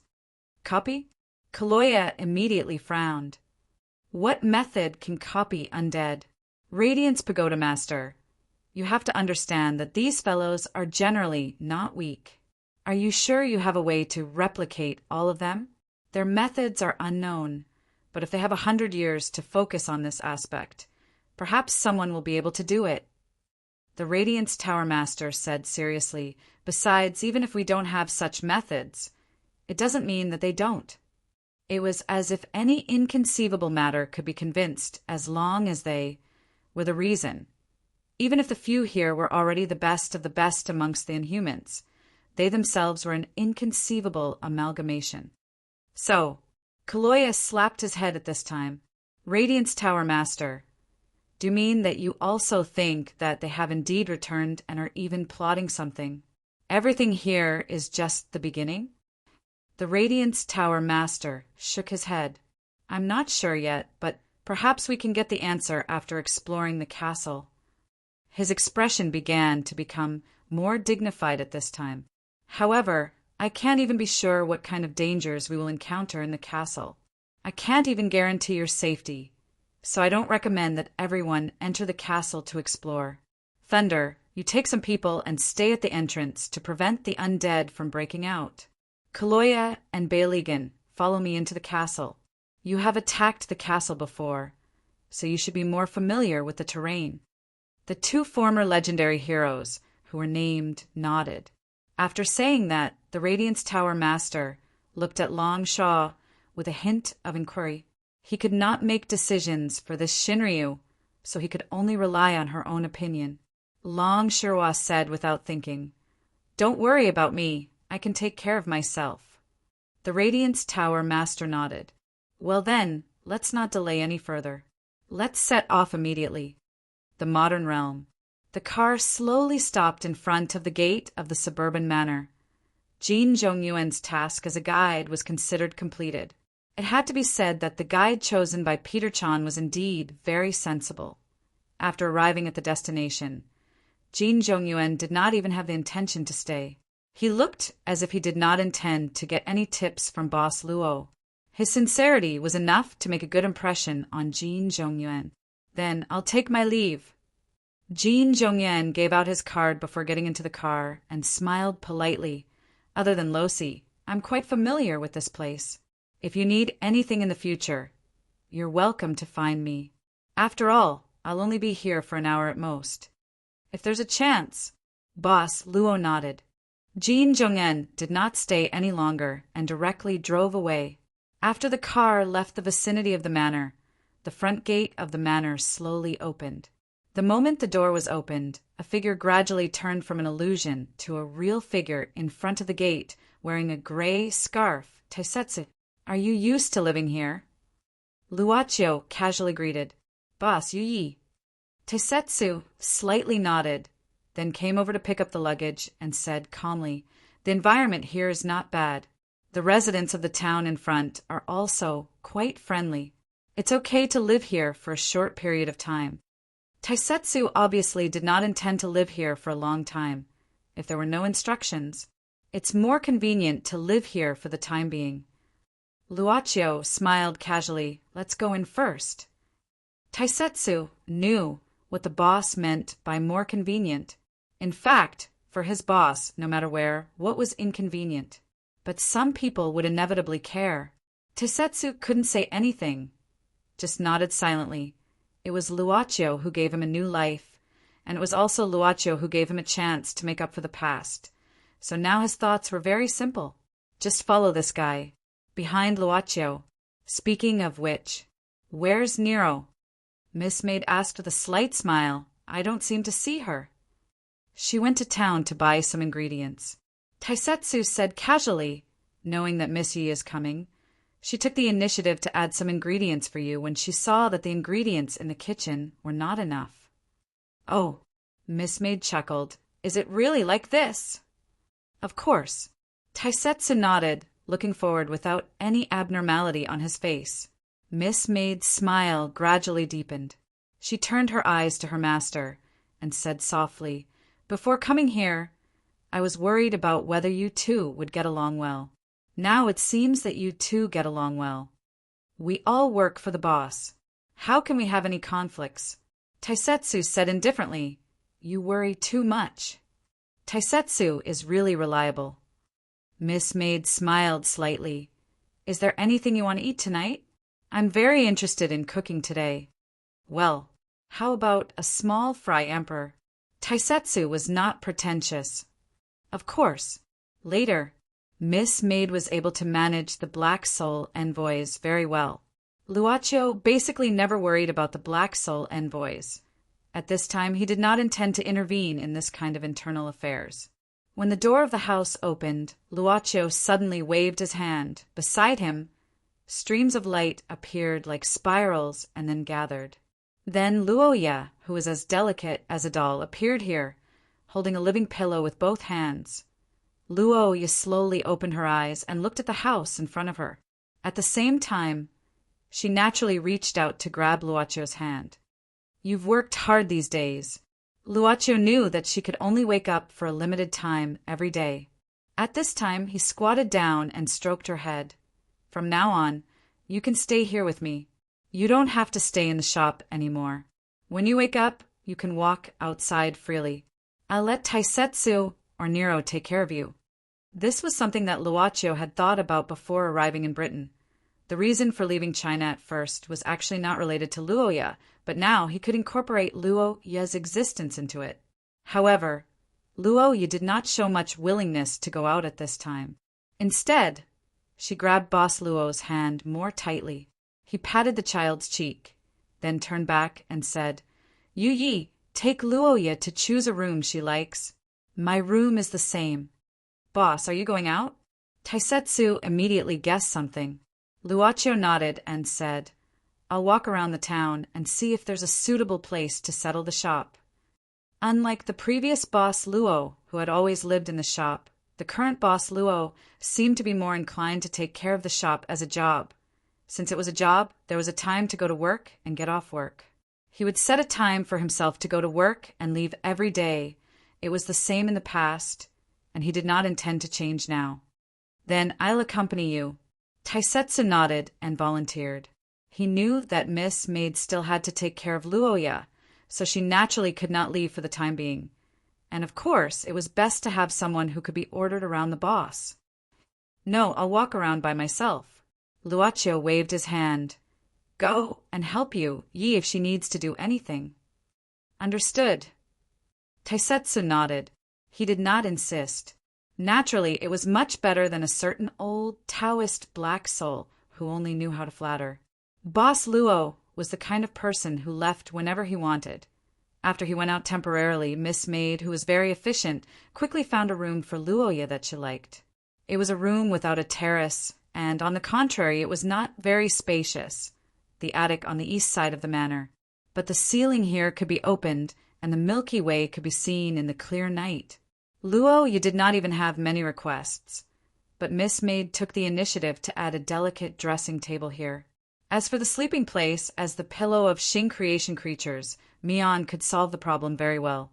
As long as she grew bigger, it would be a perfect bed that no mattress could compare to. At this time, Miss Maid was in front of the dressing table, combing Luo Ya's hair. This was Luo Ya's openness to outsiders.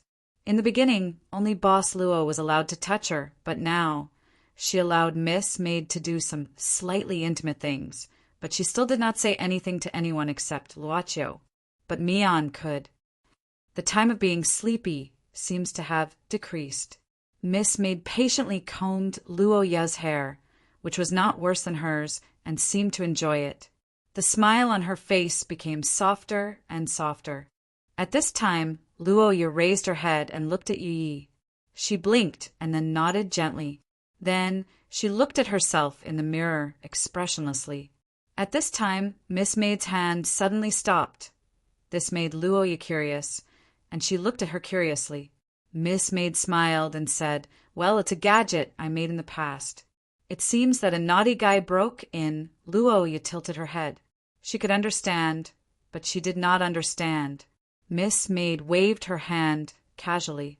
On the table next to her, lines began to gradually appear in a three-dimensional manner, and finally built a three-dimensional model of a castle about 1 meter high. It was dark gray, and all the structures inside could be seen, just like transparent building blocks. Luo Ya seemed to be quite interested. She stood up from the stool and walked to the table. She blinked and approached the castle model. She observed it with great interest, occasionally looking back at Miss Maid. "I made it in the past, and it's been there for a long time." Yi smiled and said. Luo Ya blinked again, and suddenly reached out to the castle. She tentatively pulled out a part in front of the castle gate with her fingers. Because of mechanics, this part suddenly scattered. Luo Ya was suddenly at a loss and froze on the spot. "It doesn't matter, just put them back." Miss Maid squinted and smiled. "Even if you don't put them back, they will recover after a while." Luo Ya blinked and picked up a fallen part. After thinking for a while, she put it on the collapsed place. She seemed to have found something interesting, and her interest was really aroused. Miss Maid did not speak, but silently accompanied her, showing a beautiful smile from time to time. "Is this the castle where the battle took place?" Standing in front of the huge castle gate, the Shinryu of Kelowna looked up. This place was even much bigger than the Shenyuan Palace. "Hey, Sister Long, what's that?" The little butterfly monster pointed up at this time. Above the sky, a pile of small black spots gradually fell, faster and faster, faster and faster. F*CK? Falling rocks. Dodge. Rumble. Chapter 14:27. Each of the bricks was at least 10 meters long. The moment they fell, it felt like a huge mountain was collapsing. Of course, such a huge falling stone was not a hopeless situation for the Kelowna Shinryu or for the Radiance Tower Master and the others. The Radiance Tower Master waved his magic staff to activate a layer of enchantment and easily blocked these huge bricks. But the question was, why did the castle collapse at this time? This castle had been taken over by the Magician Association since the war 100 years ago. In the past 100 years, the castle had been very peaceful and had never collapsed. However, when they thought of the undead warriors outside, they seemed to be able to explain the abnormality of the castle in some way. "These bricks can't be to welcome us, right?" Long Shirwa frowned. After all the huge bricks fell, she casually jumped on one of them and looked up. She squatted down and reached out to tap the material of the brick under her feet, only to find that it was very hard. Even as the true dragon of the Divine Land, she needed to use a little bit of strength to pinch this thing. Her little bit of strength was enough to directly crush the diamond jade into pieces. While she was thinking, the stone under the Kelowna Shinryu's feet suddenly flew up automatically. At a terrifying speed, it suddenly rose into the sky. "Damn! What's happening now?" Long Shiro looked down in confusion and saw that the huge bricks that fell just now were flying back one by one. She only felt a huge black shadow appear above her head.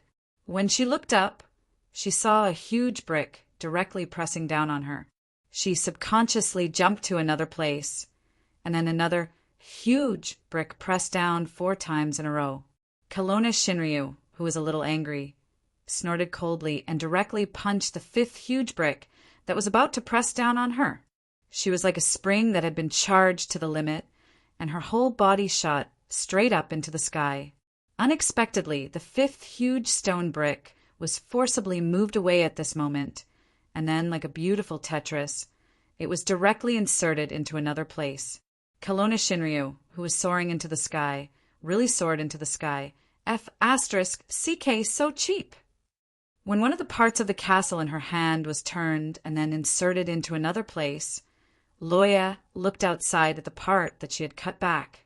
It looked a little different from before. She couldn't help but show a trace of panic and timidity, looking up at the servant girl, pitifully. The servant girl was naturally very gentle at this time. She gently patted Loya's shoulder to show encouragement, and then said softly, "It's okay. If you are not satisfied with it, you can push it all away and then cut it in the way you want." Loya blinked her eyes. During this period of time, this big sister of hers had been very good to her. As if she understood the meaning in Loya's eyes, the servant girl smiled and said, "This is not something important, just a toy. If Luoya liked it, she could take it apart and reassemble it, because when she was making it, she had considered the possibility of completing different combinations. So you can just use these parts in the way you like." As if she felt the servant girl's encouragement and support, Loya nodded at this time. She looked again at the part of the castle that she had accidentally cut. After thinking for a while, she directly stretched out her hands. Push, pa, la la la, like a stack of Lego blocks being pushed. A large area in front of the castle model was instantly scattered. Kelowna Shinryu, who didn't hit anything after spiraling into the sky, fell to the ground very gloomily. The little butterfly monster and the Radiance Tower Master, who were scattered around, quickly found her. "Old, Miss Long, are you okay?" The Radiance Tower Master asked with concern. The true dragon of the divine land shook his head, then stretched his neck and said, "It's nothing. I just don't know why, but I've been feeling very disgusted since just now. It's like I'm disgusted by someone. It's giving me goosebumps all over." The Radiance Tower Master nodded at this time with a heavy expression. This castle is indeed a bit strange. Looking at the appearance of these huge bricks, they seem to be alive. Everyone, be careful. There may be more dangers inside. Then hurry up and go in. It's fine if only a few things fall, but if all of them fall, it won't be fun, Kaloya said casually. The castle door was open, so they could easily see it. But at this time, as if to prove this legendary old werewolf hero's guess, hundreds and thousands of huge bricks fell from the sky in an instant.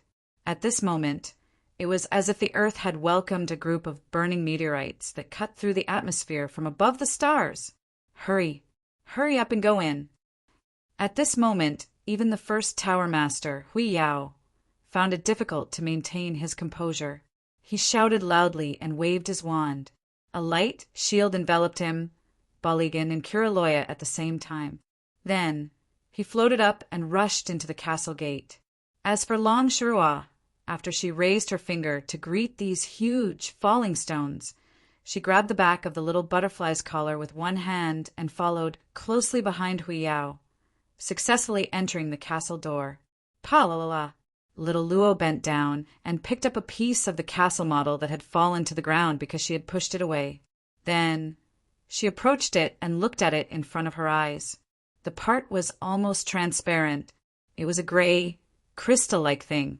Her eyes seemed to be refracted by a Mitsubishi mirror and became round all of a sudden.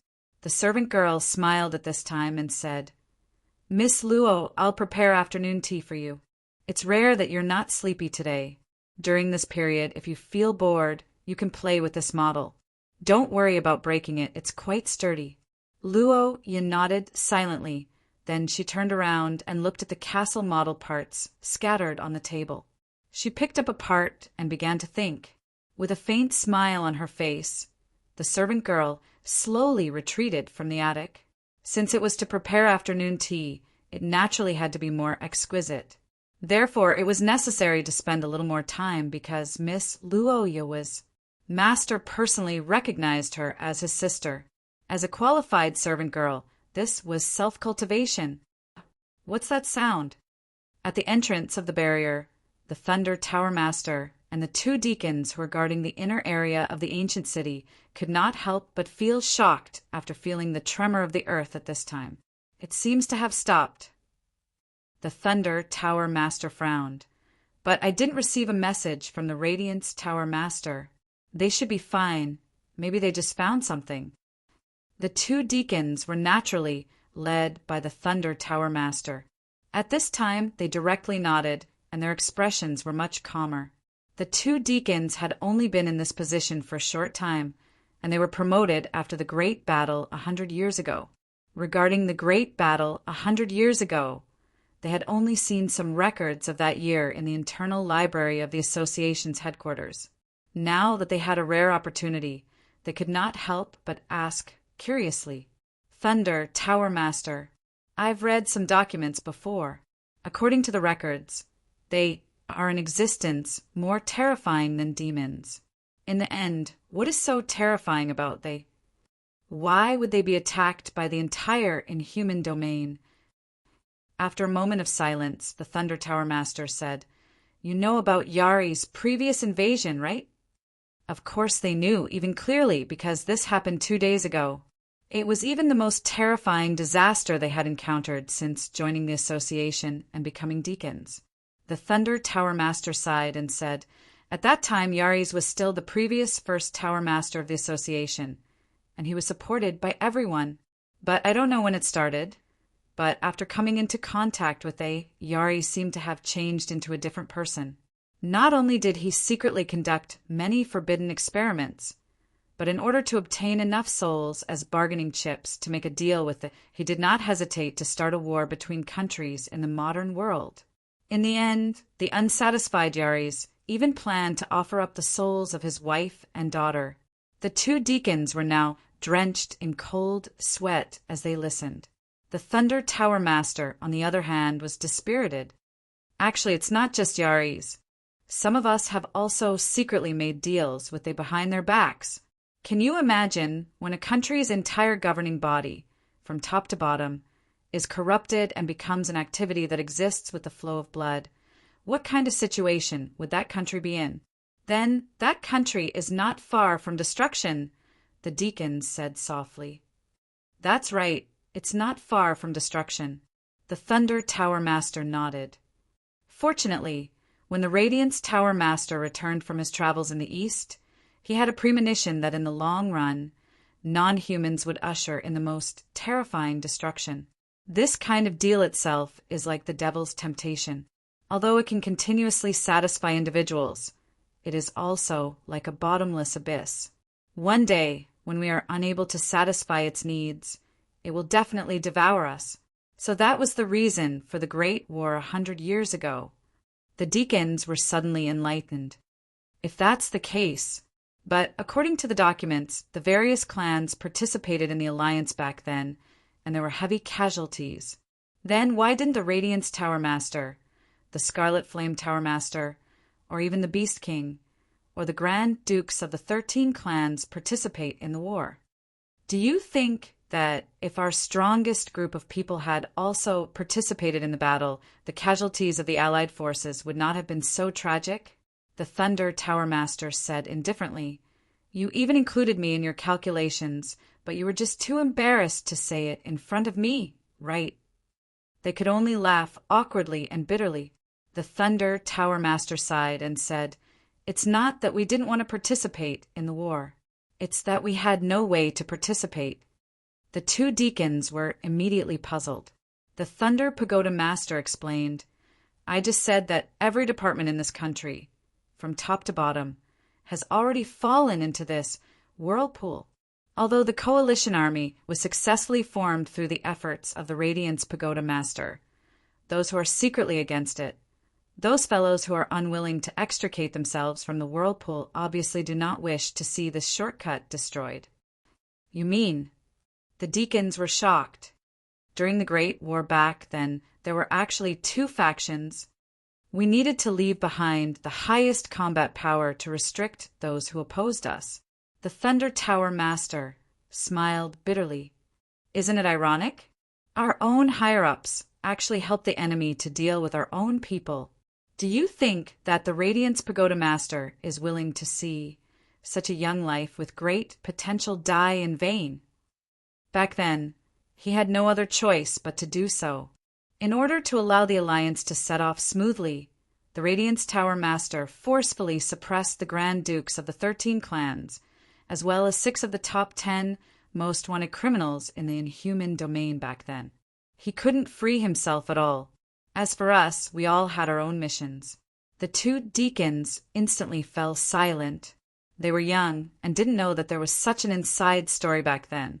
At this moment, they only felt rather complicated.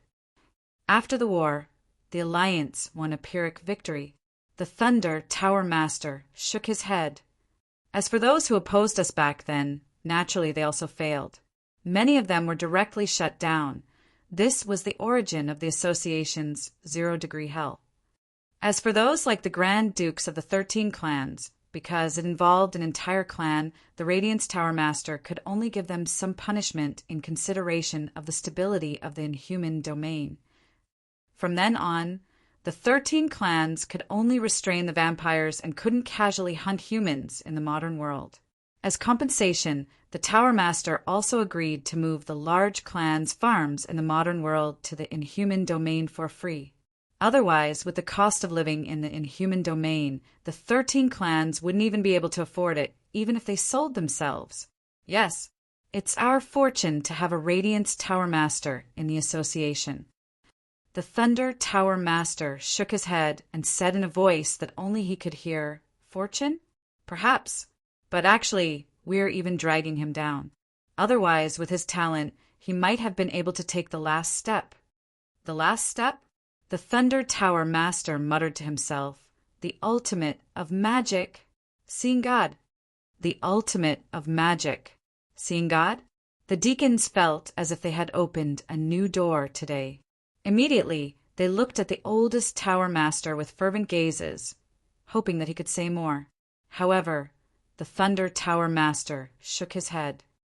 "You are still improving and haven't reached the limit. Even if I tell you now, you won't understand. Let's finish our current path first." The Radiance Tower Master said that biting off more than one can chew is not good. Remember not to be impatient for results. Everything must be done step by step. Haste makes waste. The Radiance Tower Master is indeed a wise man, a wise man. We will definitely remember this. Suddenly, fog appeared.